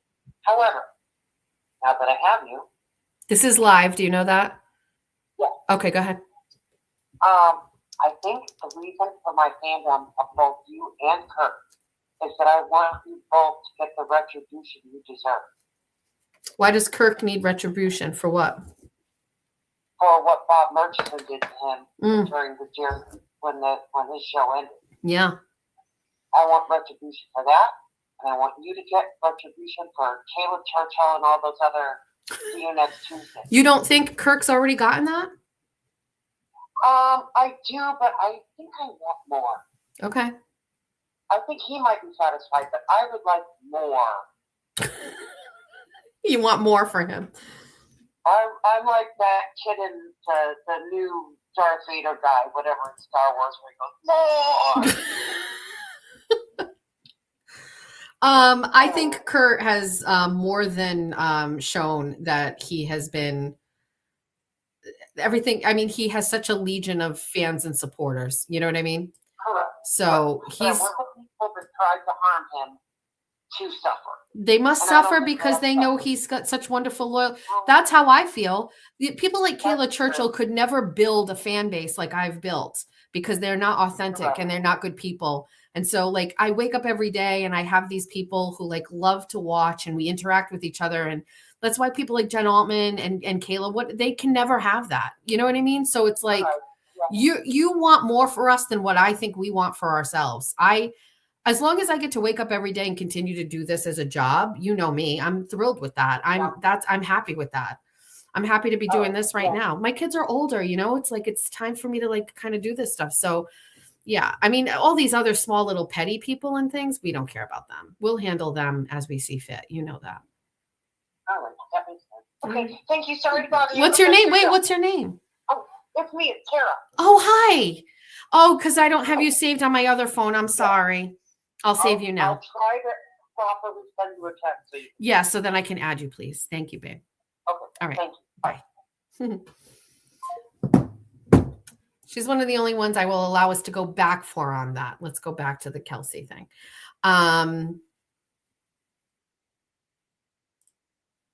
It was so obvious he wasn't happy at home. You aren't a wife. I'm a nurse. Make you. Wait, what does this say? Hold on one second. I don't understand. It was so. What does this mean? It was so obvious him wasn't happy at home. You aren't a wife, mom, and nurse and making a YouTube career unless your family is. Oh, is this? I did not realize. I thought you were talking about me. Nope. Sorries. I apologize. I did not. I thought that was talking about me.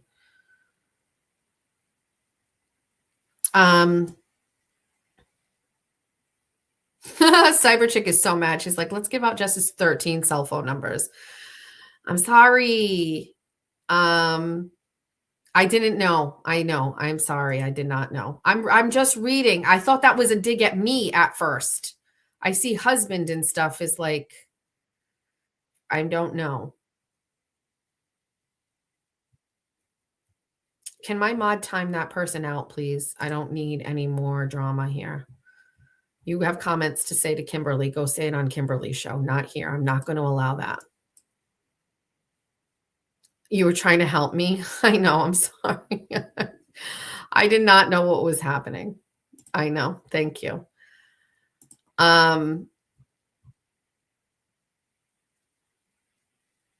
Yeah, like especially here. Are you kidding me? Like we can't. Absolutely not. I would not, because if Kimmel, if well, she kind of did it with Pat Ford, but like that's not no bueno as far as I'm concerned. You know what I mean? That's not how I run shit here. So honestly, the mods have the permission to just time out for tonight, like the people that are talking shit about Kim. I don't need that to see that here. So anyway, Jesus. So yeah, I think it's just interesting to me that nobody has talked about this. It's very interesting to me that mainstream media hasn't picked this up. It's very, very interesting to me. And I'm wondering why. So, my take on it is I see this and, by the way, Kelsey is being charged with one simple charge of assault with a dangerous weapon. Am I correct? And I'm not even really sure, like, if someone could explain it to me, who assaulted who here? She was shot in the chest. Did she touch anybody? Where is the assault? What happened? Like, what, you know what I mean? Like, what happened here? What is this charge? Did she get into like a scuffle with them? Like, what's the situation here? Can you imagine that this is even a charge? Can you imagine? And by the way, like, I know that we haven't talked about this. This isn't the show to do it because this is an unplanned show, but I have a real issue with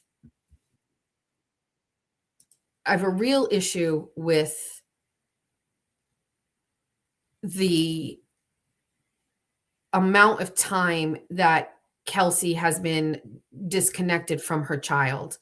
I have a real problem with like the family court side of this. Really badly. I have no idea why there are not supervised visits. I do not understand why those things are not automatically in place right now. I have watched so many different family court situations occur where there is leniency, but then I've also seen it on the other side of it, which is, I mean, there's so many things. So let me give you an example. I was in court one time for something else, family court related, not a big deal on my part. And I was watching other cases go ahead of me. And the case was, there was a woman who had a daughter with a man, and the child custody arrangement was they got a divorce. Okay, so they got a divorce, and the father had custody on the weekends. Okay, it's like the standard weekend situation. And for several years, he moved away and could not take the child. Okay. So he had a child with this woman. They were married. They got divorced. He had her on weekends where he was adhering to the schedule. And then he moved away out of state, and he could, I believe, New York, and he could not take the child. He was working in New York and he could not take the child. And after 2 or 3 years, it was actually 3 or 4 years, he moved back. And he came back to court, and he was like, now they never went to change the custody. It was still in place. And he wanted to see the child, and he contacted the mother, and the mother was like, no. And the guy was like, I would like to see my child. And she was like, no. So the guy took her to court and they get in front of the judge. And the woman is basically like, he moved away. He didn't want to see her. He wasn't paying child support. And the judge then went to the guy and he was like, yeah, I moved away. Yeah, I couldn't take her. Yeah, I wasn't paying child support, but I moved back. I'm living with my parents.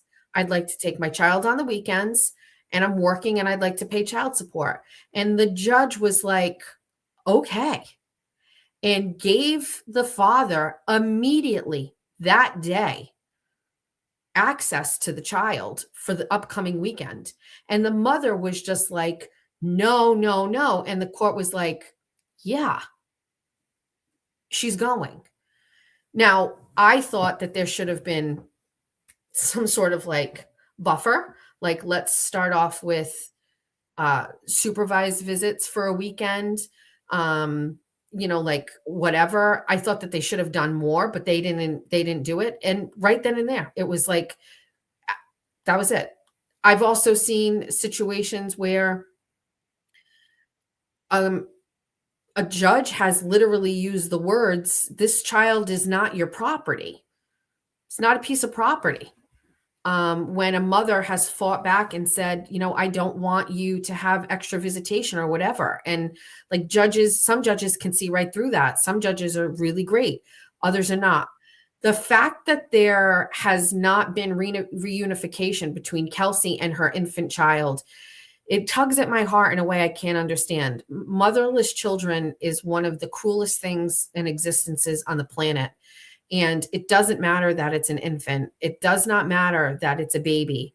These are critical times and moments and bonding that will forever be altered. And it is problematic to me that family court has, and I haven't read over any family court docs. I don't really know what's going on, but I have a real problem where there hasn't been unification yet. Quite frankly, wasn't there a plan in place for when she got out of jail? You know what I mean? Supervised visitation, a guardian ad litem, where you can go and see this child in a facility, in a room with someone specifically, and to see the child. Like there are so many options. I can't, even if there was a situation where they're saying like that she was threatening the child or whatever, like, okay, what do you need for us to prove that Kelsey is okay to be in the same room as a baby with a nurse or a doctor or a therapist or a social worker? Like, what does it take to get to that point? Do you want her to be in therapy? Do you need notes from the therapist? Where are we working? Why is this not a priority? I don't understand why she hasn't even gotten to see this child. And I'm going to tell you something. The baptism situation,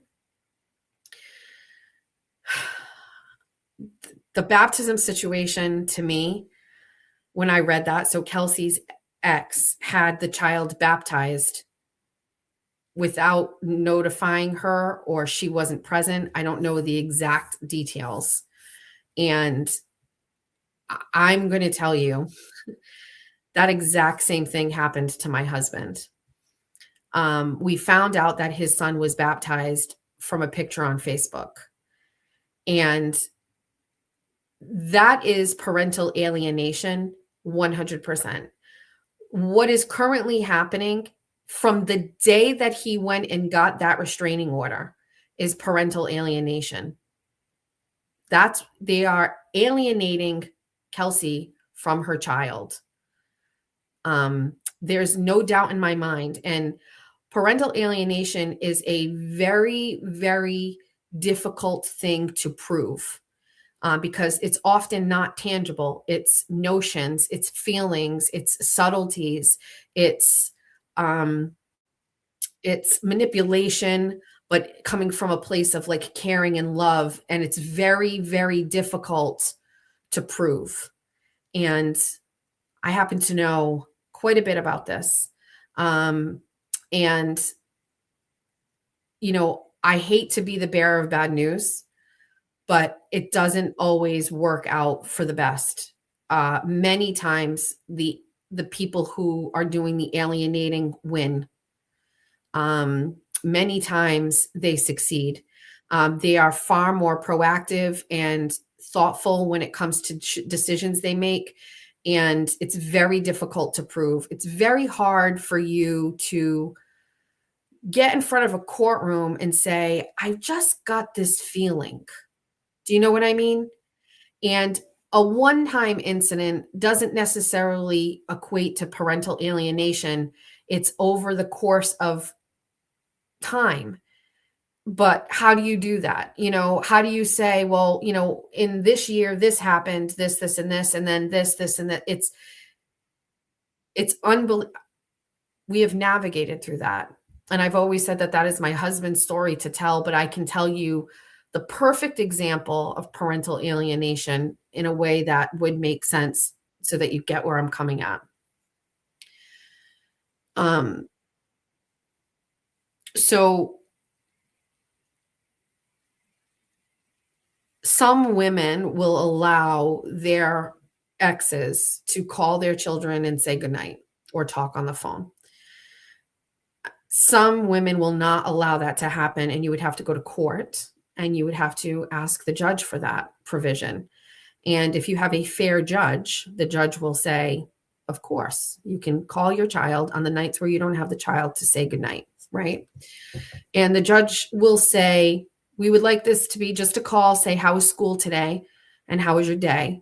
And say goodnight. And you have a quick phone conversation, 20 minutes, whatever, 15 minutes, 20 minutes, have a phone call, and that's it. But your focus is your time when your child is not with you that night, right? Your child is with the other parent. And so the child's with the other parent, but you call in and you just touch base and you say goodnight. Okay, great. Well, if you're a parent who is working towards alienating your child from the other parent, one of the things you could do is you could start talking and you should ask, how was your day? And the child will say, oh, today I went to the park and then I went to the magazine store and we got Pokemon cards and then we came home and we had dinner. And the parent who is doing the alienating might say, do you know what we did today? And the child would say, what? And they would say, we went to your favorite place. We went to the park where we ride our bikes. And the child would say, you did? And the parent would say, we did. And you were so missed. We missed you. And he would say, I miss you too. I'm sad. I wish I was there. And the parent would say, we wished you were there too. And you know what? When I was at home and we were having lunch and I was cooking your sister lunch, I made your favorite soup. And I said to her, you know who would love this soup? Your brother would love this soup. And then the child goes, oh, I love that. And I miss that. And then the parent would say, well, we miss you, buddy. And we can't wait for you to come home tomorrow. And the child goes, okay, mom, I can't wait to see you tomorrow. And then the child hangs up the phone. That's a court-sanctioned phone call to the parent while the child's at the other parent's house. But what is that really? That's parental alienation. It's confusing a child. It's making a child feel like they don't want to be here. They want to be there. It's making a child feel like they're missing out. It's making a child feel like that has something going on today. And today, maybe we didn't do anything here. We just stayed home and I played in my room. Like, parental alienation is one of the most fucked up things I have ever seen in my life. It's specific and it's real. And I'm telling you that what I am seeing currently right now is parental alienation right from the get, right from the day of the restraining order. It's parental alienation, day one. And I would suspect this is going to continue for fucking forever, to be honest with you. And especially if you have like a mother, like Justin's mother, who is like helping orchestrate and support and like call the shots and things like that, that's a very dangerous situation. So my take on this is it's a long road. However, I don't know. I don't know how it's, yeah, my husband has a son. Yes. Yes, we are. I'm speaking from experience in that situation. We lived a long situation with that. And we don't discuss it much because we always hope for like a better circumstance in that situation. So we don't talk much about it. It's my husband wants to talk about it. I told him it's not the right place to do that. Bradel did not respond to me about the interview, but I was sent this video today. So I was happy to be on the list of people that received it, news organizations that received it. Someone texted me while I was here and said that Young Jerks posted it, so they got it as well. So I'm glad. No, I did not call Mike and ask him if I could share the video. Good night, Ben Rosa.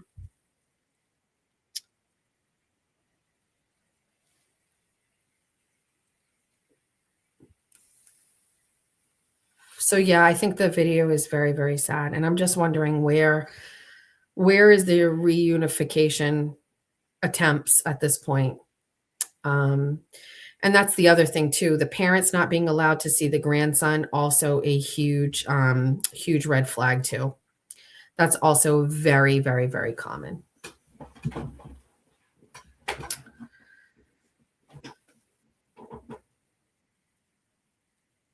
Justin hates Kelsey more than he loves his son. His parents are equally as guilty. I feel so much for Kelsey and her family. I trust him will fight with everything he has for Kelsey. The only thing that I feel like could be an advantage here is that, you know, is there a silver lining in this situation that this shooting happened and Kelsey was in jail and all of this stuff? The silver lining is that this is a parental alienation situation that probably would have never seen the light of day. And it would have probably dragged out in court. It would have cost thousands and tens of thousands of dollars. And in the end, I'm not really sure where it would have ended up. Maybe it would have eventually gotten to 50-50 custody or whatever, but who knows? I mean, the only thing I can think of is that because of the high profileness of this case, that it will maybe benefit her in some way. Mazda Media has followed this from the beginning. Jess, they went to court and the stipulations were all laid out. I've watched all of this. The judge can only look like a humanitarian. That's interesting. Yeah, I agree. I'm only reading this because you sent me $10. Pat Ford will win the battle. Team Pat. Good fucking luck. There is no battle. That's the win for me. No more drama, said Jen Fox. I agree. Know Thy Enemy said $9.99 and said, I spent a year in and out of family probate court in Bristol County 15 years ago. I'd rather catch a charge than ever go back to that place. It's a sad and miserable place, especially for men. I did a really great show on WBSM, a 3-hour show one day talking about this, the alienation of men, how the Massachusetts courts do not favor men and give them a fair shot. By the way, hold on one second. Let me read this one. I'm a mom of a 3-month-old baby. I'm so protective over him. The story triggers a feeling in me that I can't describe. I feel so bad for her. And now I want retribution for Kelsey. Like, let's just say something at the end of the day, right? Kelsey Fitzsimmons was able to become a police officer. She was in a relationship with Justin. Justin is in an article where he talks about wanting to have another child with Kelsey. She was pregnant when she was shot and in jail. By every stretch of the imagination, the only situation we even see here is that Kelsey was having postpartum depression issues that were going untreated. She was a fine person before, and she's fine after. Or I don't know how fine she's going to be. She's been in jail. Like, this is This is a separation between two people. It should never come to this. Never.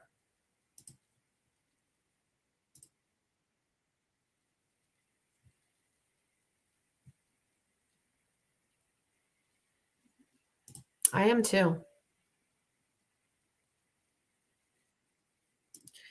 Actually, men get the kids 70% in these situations. In which situations? This one that we're talking about right now? She was pregnant when she was shot and in jail. Yes. Yes. Let me see if I can find it on my page. Stand by. Let's go to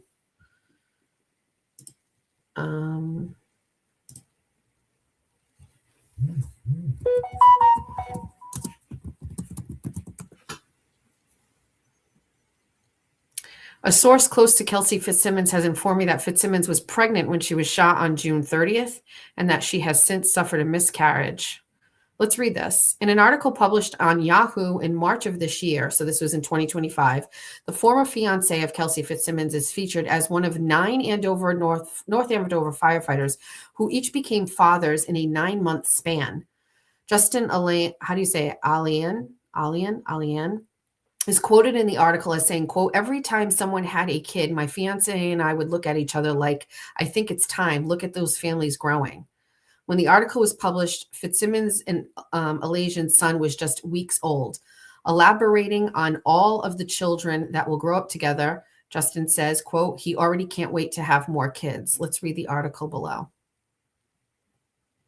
And this article was Baby Boom. The North Andover Fire Department sees a new crop of fresh recruits. North Andover. There's a different type of fire spreading in North Andover Fire Department these days, as 8 of its firefighters have had 9 babies in the last 9 months. Deputy Fire Chief Graham Rowe said he can't remember anything like, it should be anything like this happening. Anything like happening this, and that's all written wrong, in the 61-member department during his fire service career. 3 of the firefighters are first-time fathers, including firefighter Billy Lynch, who became a dad to twin girls. The births were purely coincidental, of course. Quote, there was no concerted effort or to plan this, said Rick O'Connor, he said with a laugh. O'Connor and his wife started the baby boom off 9 months ago when their second child, Gregory, was born. Gregory, 9 months old, is the eldest of 9 new fire recruits. While the baby boom wasn't planned, O'Connor said that all the firefighter dads have established their careers and it just fell into place for a lot of guys. It's a beautiful thing, especially having so many babies so close in age, O'Connor said. They're going to be built-in best friends for years. It felt like every other month there was a guy going on family leave, like I'm having a baby, firefighter Cody McAllister said. First-timers and veteran dads alike, the group is all sharing a similar experience together in their newborn's first year of life. It's something not lost on 4-time dad McAllister, whose daughter Carly was born 6 months ago.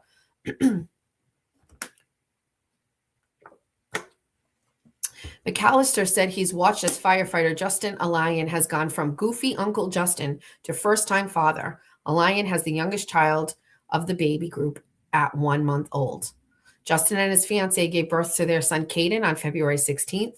For the past 9 months, Justin watched as other firefighters became dads again or for the first time. It built excitement of having his own child, he said. Justin remembered holding O'Connor's children when they came into the station. Every time someone had a kid, my fiance and I would look at each other like, I think it's time. Look at these families growing, Justin recalled. Justin's cell phone was on vibrate at work at 3 a.m. the morning he missed the call that it was his turn to become a father. Snow was already accumulating on the ground from the overnight snowstorm. The on-duty lieutenant ran to tell Justin that his fiance might be going into labor. As he prepared to leave, members of the department cleared snow off his car and packed up his things to get him out the door as soon as possible. It really means a lot knowing that you have that many people who care about you and wanted to help make sure that not only I was good, but that my fiance and kid were going to be okay, Justin said. McAllister, Justin, and fellow firefighter dad Mike Vu in the baby boom group are EMT partners. McAllister said it's been incredible to see Justin transition from asking the 2 fathers how they balance having so many kids to now taking care of his own and learning along the way. The first-time dads are experiencing raising children with a support system at the ready. McAllister said the guys will bring their babies over and are able to compare how different situations are handled. The 9 babies are within 9 months of each other and will begin crawling, walking, and eating real food at different times. Having the experience of having babies before is definitely helpful for guys that realistically have no idea what they're doing when they come up to certain things. Our experiences will be helpful to them once they start getting older and start moving too. Justin said he had already called McAllister or Vu with questions, but all of the North Andover Fire Department family, including Fire Chief John Weir, has been ready to help the dads and moms. You see how much it takes to raise a kid, Justin said. In this case, it takes a whole department. Everyone is so excited to learn on their own, and that's the beauty of parenthood, O'Connor said. But we spend a lot of time together, a lot of time at the coffee table, and casual conversations about anything and everything. It can definitely include the joys and some of the hardships of being a parent for the first time or second. O'Connor said the fire department is a second family. The firefighters spend full 24-hour shifts together multiple times a week. He estimated about a third of the year is spent with his fellow firefighters. First-time parent firefighter Nick Padalero and his wife Kiana, the extended second family has been helpful to navigating parenthood and knowing there will be times when dad is away. The Paladero family has a son, Matthew, 5 months in October. It's nice having people at work who are going through the same things, not sleeping the same way, Nick said. For the first-time mother, Kiana, the support system extends to the group of wives raising children at the same age. She said during pregnancy, there were text message group chats going on at 2 a.m., and she felt fortunate to have the other moms in her corner. It's cool to think that when they grow up, they'll be able to relate to each other and understand when dad's gone for 24 to 48 hours at a time, Keanu said. Sometimes that stinks, but they'll all understand that, and we'll get together with the kids and on moms. Babies will not only have the built-in friend group growing up, but the firefighters themselves have built-in friendships from their careers which carry over to their personal lives. It's a support system that you can't appreciate enough or overstate it, said O'Connor.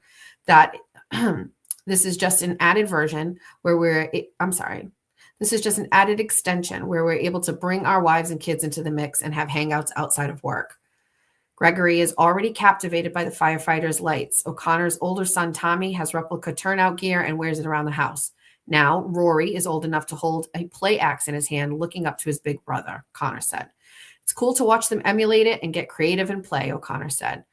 McAllister and Justin agreed that they are both looking forward to the future and what firefighters will get to share not only in the department, but their personal lives. Out of the 8 firefighters, 5 live in North Andover. The kids will grow up in town and attend school together. Our kids are going to grow up together and hopefully be as close as we are, Justin said, adding he already can't wait to have more kids. And it's up to O'Connor. And if it's up to O'Connor, this is just the beginning of the baby boom.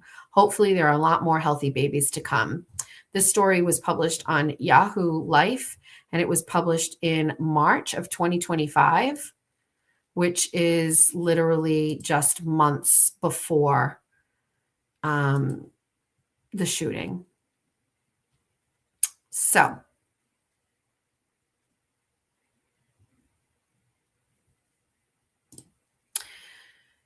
hi, I love you, but I wish I could miss one show and not feel behind. How can I help you with this? What could I do to make this easier for you?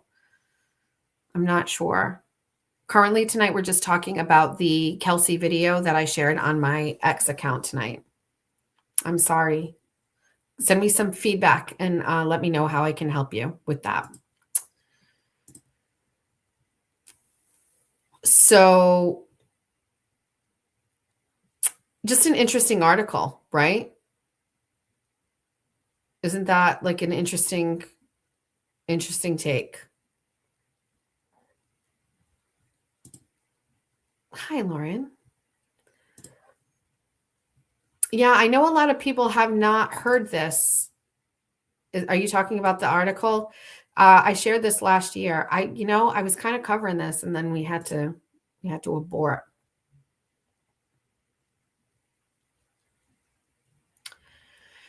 That article now, I'm just wondering, so those group texts, was Kelsey included in those? Were they being kind to her? What's their take? Do we get discovery in this case? Do we get to see text messages? Just wondering, were these people being nice to her? Were these other women who were wives and Kelsey wasn't married to them? Were they being nice? Were they being inclusive? Were they making her feel good? Or were they not taking her seriously? Were they making fun of her? Did they not think that they were a good match? Give me more information about this whole situation. If it was good enough for a Yahoo article, I would like to know a little bit more about like the relationships of these people. It literally states in here that the wives were having conversations and text messages to each other. So was she included in that? Because remember the bachelorette party or the bachelor party or whatever, this is where there was some issues. Show me these text messages. I want to know, like, you know how I'm feeling, right? Like, what was going on? This article does sound icky after all of this has happened. And I read this then and I thought I felt a certain way, but I feel even worse now about it. This article is crazy. Like, sir, 4 months before you went and took your child away from her and like ruined her life, you were saying that you wanted to have more kids with her. You were saying like you were loving this life. Like, what do you mean? I want to know everything. I want discovery. I want text messages. In this article right here, there are people, women saying there are group texts with the wives who are pregnant. I want them. And then I want their side chats because you know there's always a fucking side chat. So get me the side chats. Right? Right. Right. This is also crazy. This is also crazy. I agree. I have no idea. I don't know what's going on. Theories. Theories. Side chats are a must. So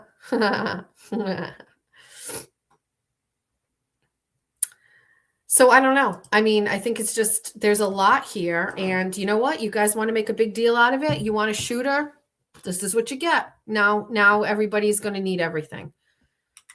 I don't know how much, like how discovery works. You would think we would know more from the Karen Reed case, but like, I don't know. How much more can we get? What kind of an investigation? How deep does this get? You know what I mean? And it's interestingly enough, like if there's anybody equipped to deal with that, it's fucking Bradle, right? Right. Get the text from the mother. Justin and mommy want to see those too, right? We want to see it all. Okay, let me get this screen off. I love sharing screens, right?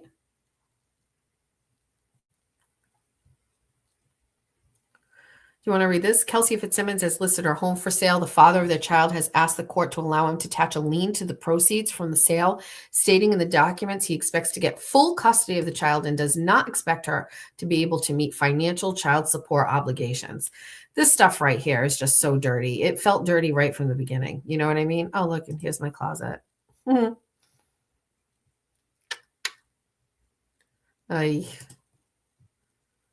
are some of these posts? Oh, this is that one. Look, 397,000 views on this post already.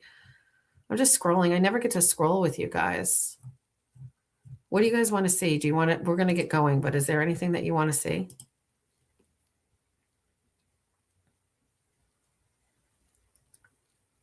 I know. Wants her equity. Fucker. Yeah, it was her house. Crazy. Anything else we need to go over before we go? It says 2 hours. There's a lot of you here. At least it's showing me that. I don't know how true that is.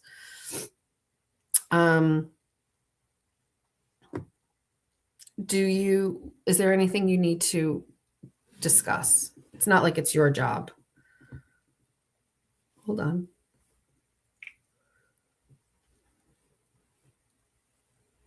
Let's check.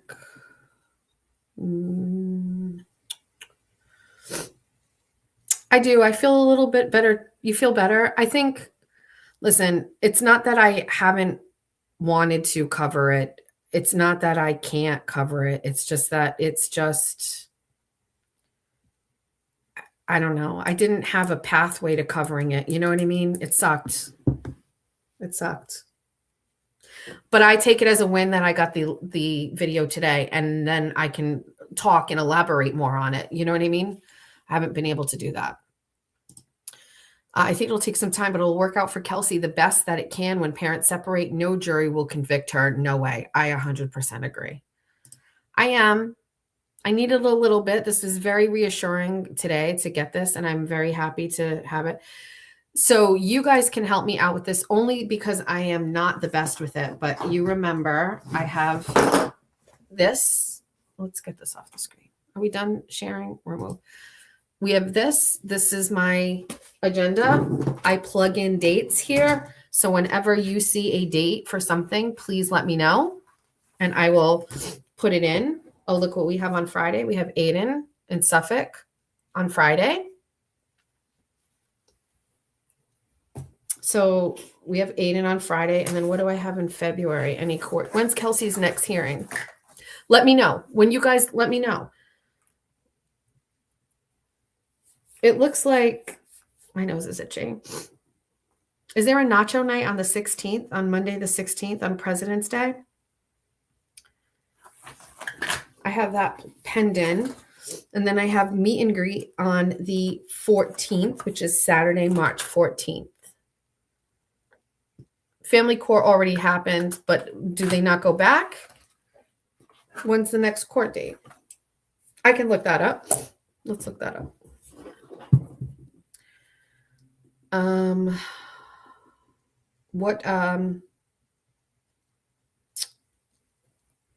What court district were we in? Not Suffolk. What were we in? Let's just pull up those court docs anyway. Do you guys know how to pull up court docs? Do you want to learn? Do you guys want to learn how to pull up court documents? Or do you guys know how to do this? It's Essex. Thank you.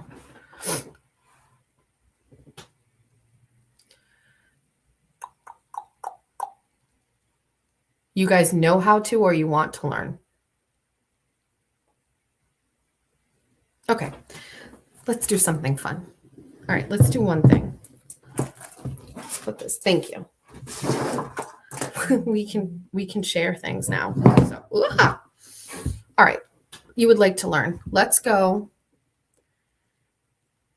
here. Okay, and then we're going to get rid of this. Stop screen. My question is, when I go over to another screen,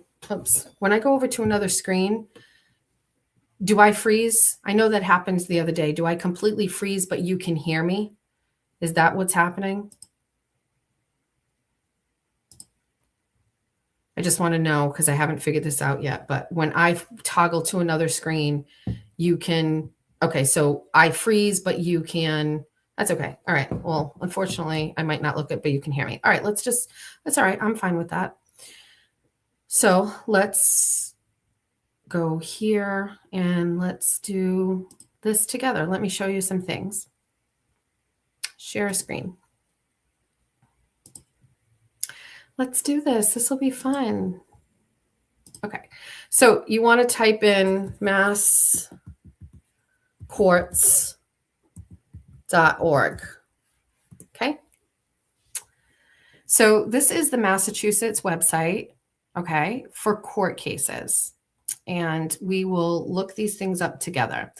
First thing is you always check I'm not a robot, and you click here to search public records. So this is masscourts.org.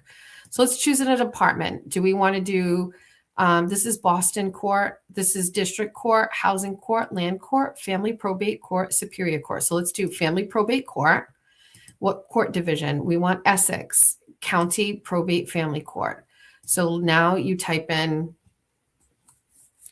is my son's name and my name. So Fitzsimmons, Kelsey.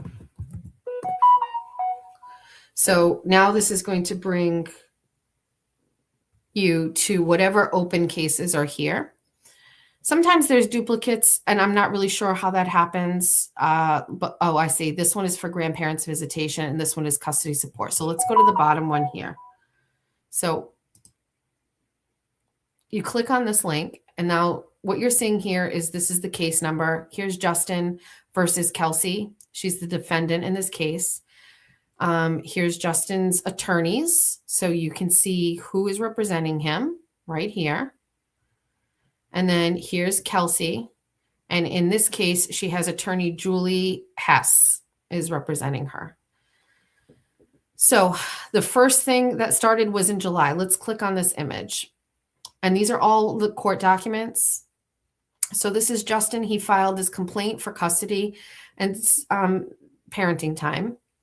Caden, date of birth, address.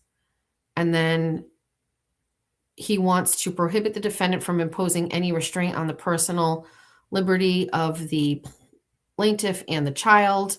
They want to grant the plaintiff full custody, sole physical and sole legal custody of this child on July 1st of 2025. Okay.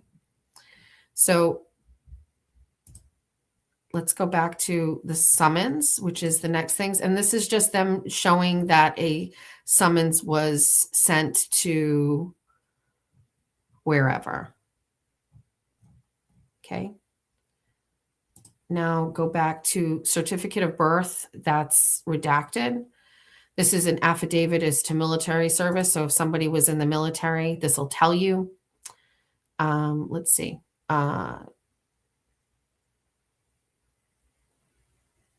And Justin was in the military, and he was concluding his service in October of 2019. He says, I have known the defendant for 2 years. She used to work at the North Andover Police Department. We talked every day and lived together as of a few days ago. I was in the military and concluded my service in October in 2029. This is on July 1st. He was stating that she used to work at the North Andover Police Department. Right away, already saying that stuff. Summons returned, no service made. So let's just click on that. These are just all of the things that happen in the case. This is Kelsey, and it was saying that she was served, or it was the amended complaint for custody, support, and parenting time. So you can click on this, and this is going to, obviously there's some sort of a change. So this was filed in August. The father, the child, the defendant, which was Kelsey, this was her address. I don't know if we should be showing this, but whatever. The plaintiff signed a voluntary acknowledgement of paternity. He requests that the court order a suitable amount of support for the child, order that the plaintiff, now this is interesting because like he knows that she's not working in the other document, but here he's saying that she wants support. He wants support. Order that the plaintiff provide health insurance for the benefit of the child so that it would be him. Prohibit the defendant from imposing any restraint on the plaintiff or the child. Grant the plaintiff, the defendant, custody of the child. So there's that document. Let's close these out. You can be down a hole with these documents. Motion for temporary orders. So here's all the documents you've probably already seen. But this is the father shall have, so this is the trial court awarded this on 9/16, or it was filed on 9/16.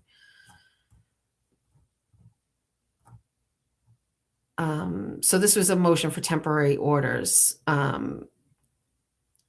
They're asking for the father to have sole legal and physical custody of the child who is 7 months.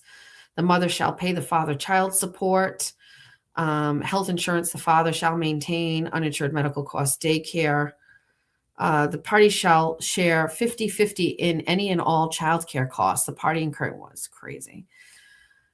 Parties were never married and have one child. The parties resided together with the child at Phillips Road. The father presently resides with the minor child at his parents' home located at 28 Maple Street.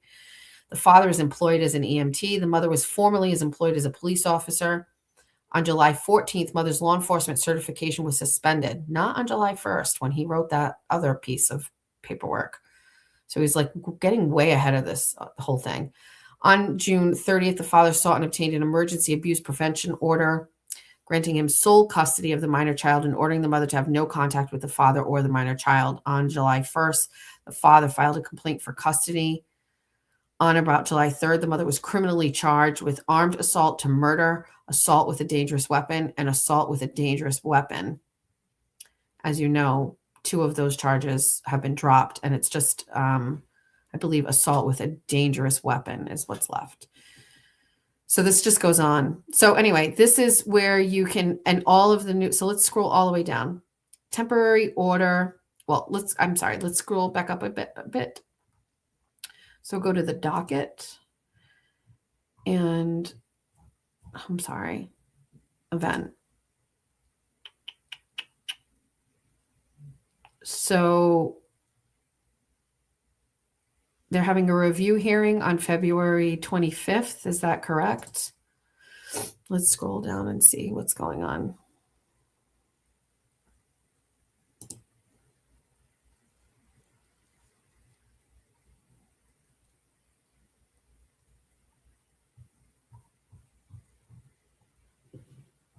Anyway, so this is, let me check on you guys because it's been a minute.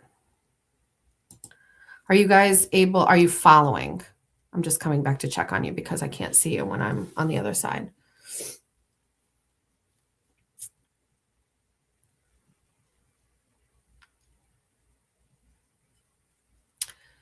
That's what it shows. So let's go back to here. So let's go back to search. Let's go back to home. So if you click here, let's try Superior Court. Let's try Essex. Well, so on this portal, you can't find criminal things. I don't think what's in here. Let me see.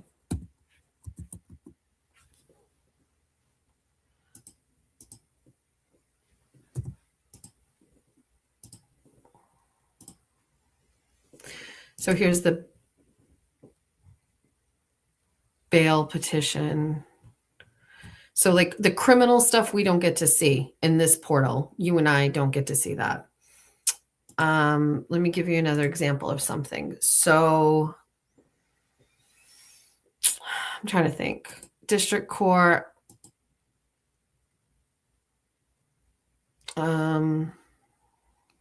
I just don't even know how to really explain. Like this is where you can find everything. Now, so it's masscourts.org. The other thing that you can do is you can find, let me see, it's called court. Hold on. Court cases. Fall River District.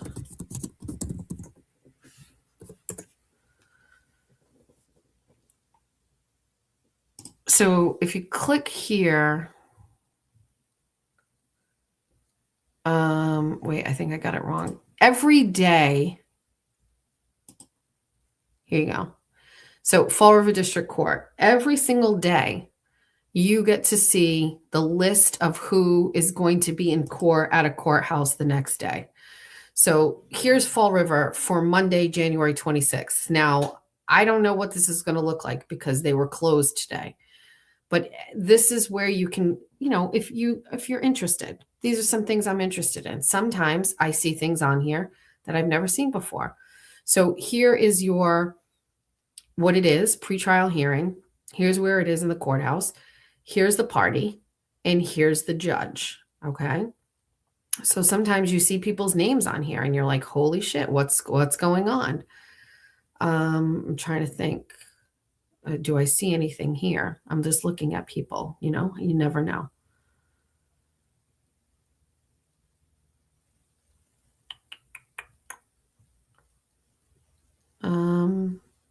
But you can do this in your community, and this is basically like sometimes like arrests, like it's all everything that's going to be in a courtroom in that court tomorrow will show up here the night before.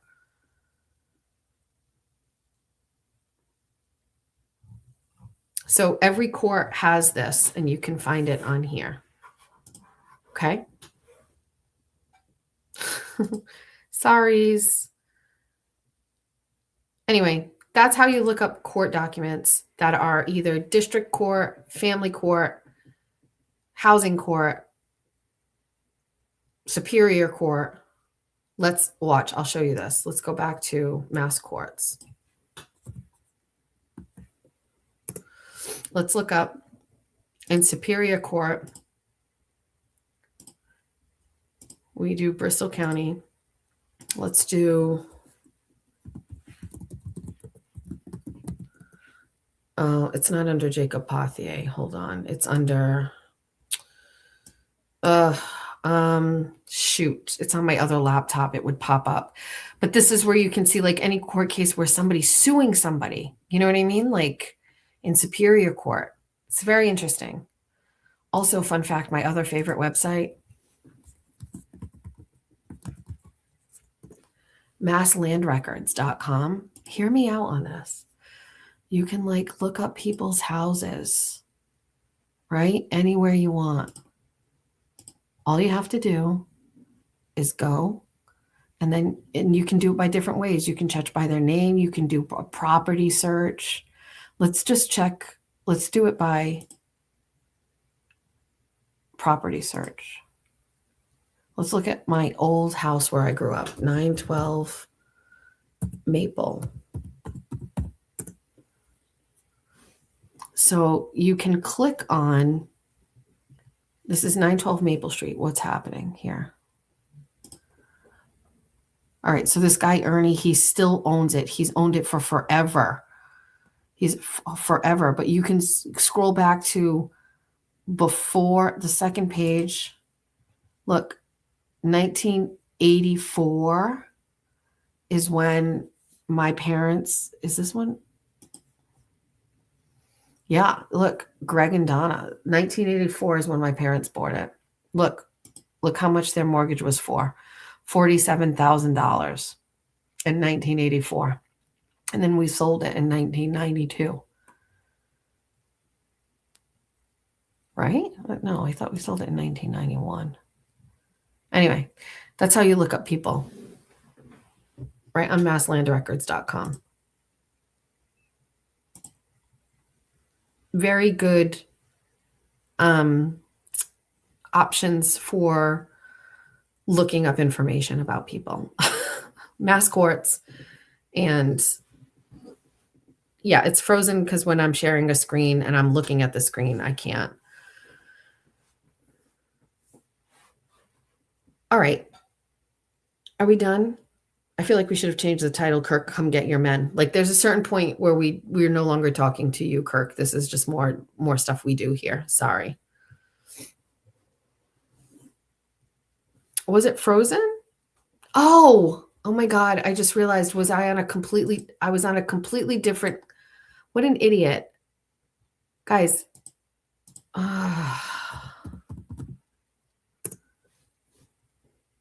Look, I opened another tab. Here's Mass Land Records. Look, you can click on it. Fall River. Go. And then you can go over here and it'll give you ways that you can search. Property search, name search, document search. Just do property. You can type in 912 Maple. I'm sorry. You guys couldn't see it because I'm getting better. So here's the mortgage situation for the property. There's only been like 4 owners of this house. So this is a childhood home I grew up in. You can click on the deed and you can click on a picture of the deed, view the image, and look, you can see the deed. Oops, too big. Look, granted to Gregory A. Cabral and Donna M. Cabral, husband and wife. Look where my mother lived, 17C Watuppa Heights, Fall River. Grew up in the project. And you scroll down and does it tell This is just the deed. These are the people. Gladys Gilbert. Anyway.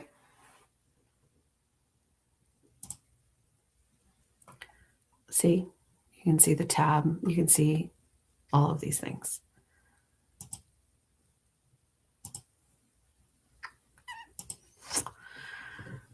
You can't see what we're reading. I suck. I don't know. I didn't share the screen. I don't know how to do it. I suck.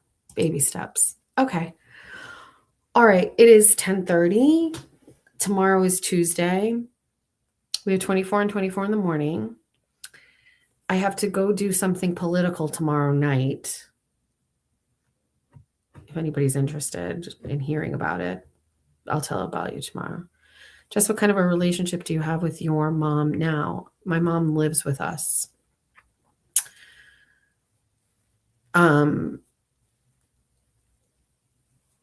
My mother has been divorced since she divorced, or Greg divorced her back in 1994, 95. And she's never remarried, and she lived by herself until 2016. And she bought this house, which the primary house is big, and that's where my family lives. And then there is a separate section that my mother has for an in-law, and my mother lives there. You should have her on a live. Absolutely not. No, thank you. No.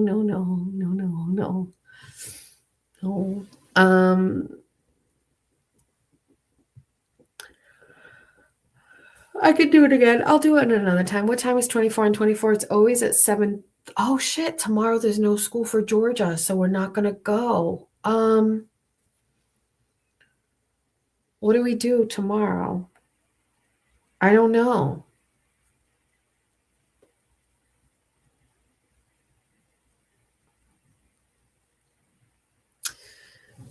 Just the in-law situation, like just saying like, so this is a fun thing that a lot of people say, like, oh, like, Jimmy lives with his mom. I live with my mom. I'm not sure why that has turned into be such a problem for some people. It is very common knowledge that like affordability is difficult. My take on this situation was multifaceted. Like, number one, my mother is single. Number two, what is it going to look like later on in life? Like currently right now, my mother's going to be 77 years old. Like, how long is my mother going to live by herself? Oh, by the way, in Fall River, where nobody else lived. My sisters don't live in Fall River. So the closest person was a town away or more. TT lives in New Bedford. So having her in a space where she wasn't by herself. Two, I'm not really sure either one of my other sisters could live with my mother. I have patience, and also just I'm a little bit more laid back about things. So that worked. Also, it allowed me to buy a home when we didn't have credit to do so, because my husband had a house in foreclosure from his divorce. I had a foreclosure because of my separation from Jack and George's dad. And that's just the reality, unfortunately. But we wanted to stay in Somerset. We wanted to keep our kids in Somerset schools. And so this was a solution that worked for us. If we didn't do this, we would have had to have moved to Fall River. We could have rented in Fall River very inexpensively, but we didn't want to put our kids in Fall River schools. And so to keep them in Somerset School District, this was the best solution for us. Looking back, it was a great financial decision for my mother to buy this home because the house value is just extraordinary compared to when it was purchased in 2016. So it has a ton of equity in it. Both of my sisters have jobs where they go to a place of employment every day. If my mother needs to be taken care of or my mother needs assistance at home, I'm here and I don't work like a regular job. And so it was always going to be like potentially me to be able to stay here and help. So we have some sort of a plan. And also it also helped financially because I didn't I couldn't afford this house without my mother subsidizing her portion of the house, if that makes sense. I can't speak to other people. I can't speak to like why other people cohabitate. I don't know why. I can tell you that I wasn't really 100% like thinking this was going to work out in the beginning, but it's been almost no problem. My kids got along with my mom very, very well. They're very close with my mom. My husband gets along really well with my mom. She's also on her side of the house a lot, and we don't really interact with her much, except when she wants to, or except when we want to. It's just, I actually like don't think it's a bad idea for anybody, actually. I mean, I don't know why people are considering it to be like a loser situation. Like, I don't know. I think it's a win-win for everybody. You know what I mean? I don't know. There's like a deeper meaning to this whole thing too, which by the way, like I don't want to get into right now, but I don't know if I ever will, but there's a little bit more to it than that, but I can't. I'm not going to get into that. So, I don't know. When you need a hair tie, yes, I mean, obviously. And that is true. Multi-generational living used to be the way that it always was. And then it changed with the baby boomers. And then now it's kind of like, I don't know. Are we 5 subs? We can't be 5 subs away from 5K. That can't be right. That can't be right. Hold on. Let me look. Let's see. Meowser, meows. I'm quiet now because I can hear everybody is kind of settled in. Everybody is going to bed. Let's see.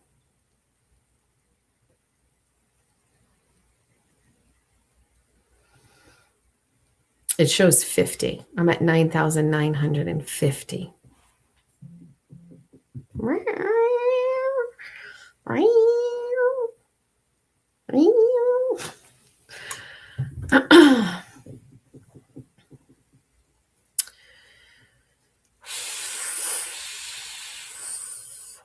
I'm honestly moving in with my kids when I'm tired of living alone. I will tell you the other thing too is when my mom got sick, my mom got COVID. I told you this. My mom got COVID, and then I really don't like this lighting. We have to change it. Like it's better over here. When my mom got sick, I can't imagine if she was living by herself with her heart condition and stuff.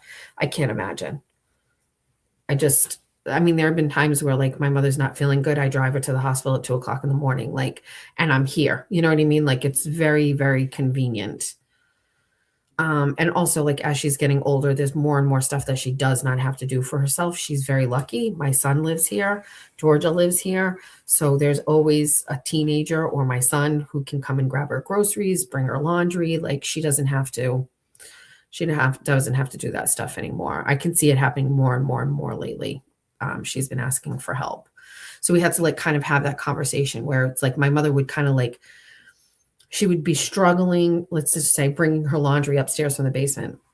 She'd be struggling and then she'd get to the top of the stairs and Jack would have been like, oh, I could have done that for you. And she'd be like, oh, I didn't want to bother you.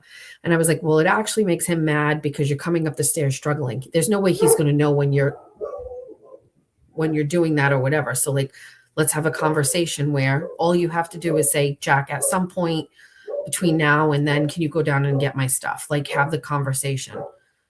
My dogs are going crazy. I have no idea what's going on.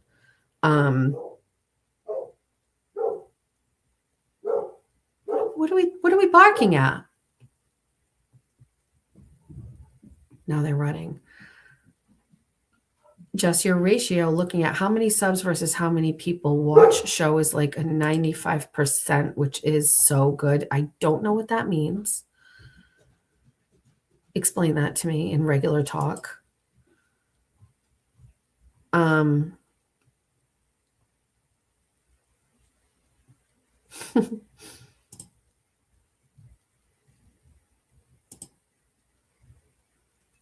My mom is still independent, but she's slowing down significantly. And so it's better. Does it take my patience? Yes. Sometimes I've gotten into an argument with my mother here and it's I mean, I could probably say maybe we've lived together for 10 years. I would probably say 5 times we've had an argument, like a bad argument. The problem is, this is very difficult, but the problem is I have to be completely disciplined on not bringing up childhood trauma around my mother, because if we do that, it unravels everything. I don't know. So I get what some of you were doing in the chat. You know about the situation with my stepfather, and then you're asking, like, how do you get along with your mom? What's your relationship with your mom? The relationship is we don't talk about anything relating to my stepfather or any of those things because, number one, I think my mother is automatically defensive. Number two, there's no reason to do it. Doesn't make any sense. It's not going to change anything. And number three, like, I don't want to say things that are going to like hurt her feelings. No reason for that. She's 77 years old. That's my take. So does that make sense? We push all of those feelings down, everybody. There's some feelings we bring up to the surface, and there's some feelings we push down. We push down those now, okay? Every day. Thank you. All right. I'm going to go downstairs and see what's going on. I am going to, yeah, you know what I mean? Like, it's not going to change anything. I know my story. I don't need any of that. I don't need any. All right. One time I threw a birthday party for my mom. I threw a 60th birthday party for her and a 50th, but I threw her a 60th at the St. James pub that baby daddy owned. And I'll never forget, because her 60th birthday was in June and I had Georgia on April 30th. So I threw this party for her at the St. James, even though I wasn't with Ron anymore. I was with Jason. So, but I still threw the party there. And because me and my baby daddies would get along, but I was nursing Georgia. And I was going back and forth between the St. James and home every like 2 hours to nurse her. But I threw this party and my mom got trashed. She had all her friends there, all of her people from work, old friends, family, everybody came. And there was a band and she had a really great time and she was drinking. And she came over to me and she was like, "I'm sorry." I was like, "For what?" And she's like, "For everything." And I was like, "No problem." No problem. We're good. We're fine. Don't worry about it. We're good. Some people are very judgy about me, but I don't know. I feel like I've handled it the right way.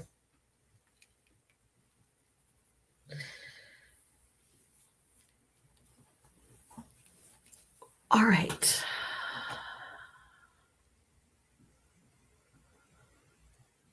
Jess, I read an article where one person gets singled out like you are and it's scapegoating. Listen, I still believe like I'm responsible for that because I used to mouth off all the time.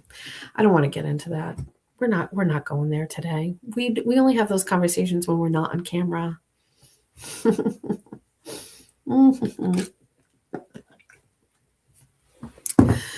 I let Georgia DoorDash McDonald's. I didn't want to drive. All right. We're going to have to shovel again. I can't fucking believe it. Okay. Yeah, we're going to stay in a peaceful place. Thanks for joining me. Kirk, I'm sorry, but this had to happen in the beginning. Also, thanks for everybody who is sharing and talking about Kelsey.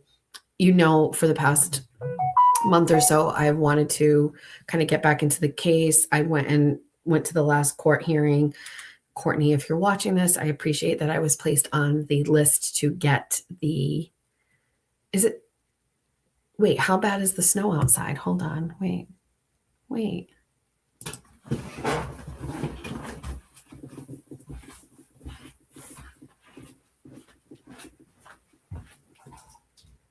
No way. What is that, another 2 inches? We don't even deserve that. Oh, Jesus. Okay, that sucks. Yeah, people are texting me. Hold on, let me see who it is. 2 phones. It's Tara, but she texted me on the other one. You got to text me on the new one. Hold on. So many. Oh my God. 43 text messages. What happens? Just want to say you're amazing. Sending you good vibes from British Columbia. Somebody sent me a Facebook link. Do I want to click on this? Oh, it's the Justice. Well, so this is the Justice for Kelsey group. This is another one. I'm an admin on the old one. I don't know what's going on with those. I'm watching on the replay and I feel like I need a shower. That guy is a fucker. Oh, do you mean Kane? Hold on, let me read these. Oh, this bestie sent me all of the screenshots of Kane saying, okay, perfect. Thank you. Another bestie says, watermark every video post from now on. Mike Crawford posted it hours later. Hi, Heather. Jess, day one bestie. I feel like chat is what matters. I don't really like the text reading just so you see it now versus in the chat.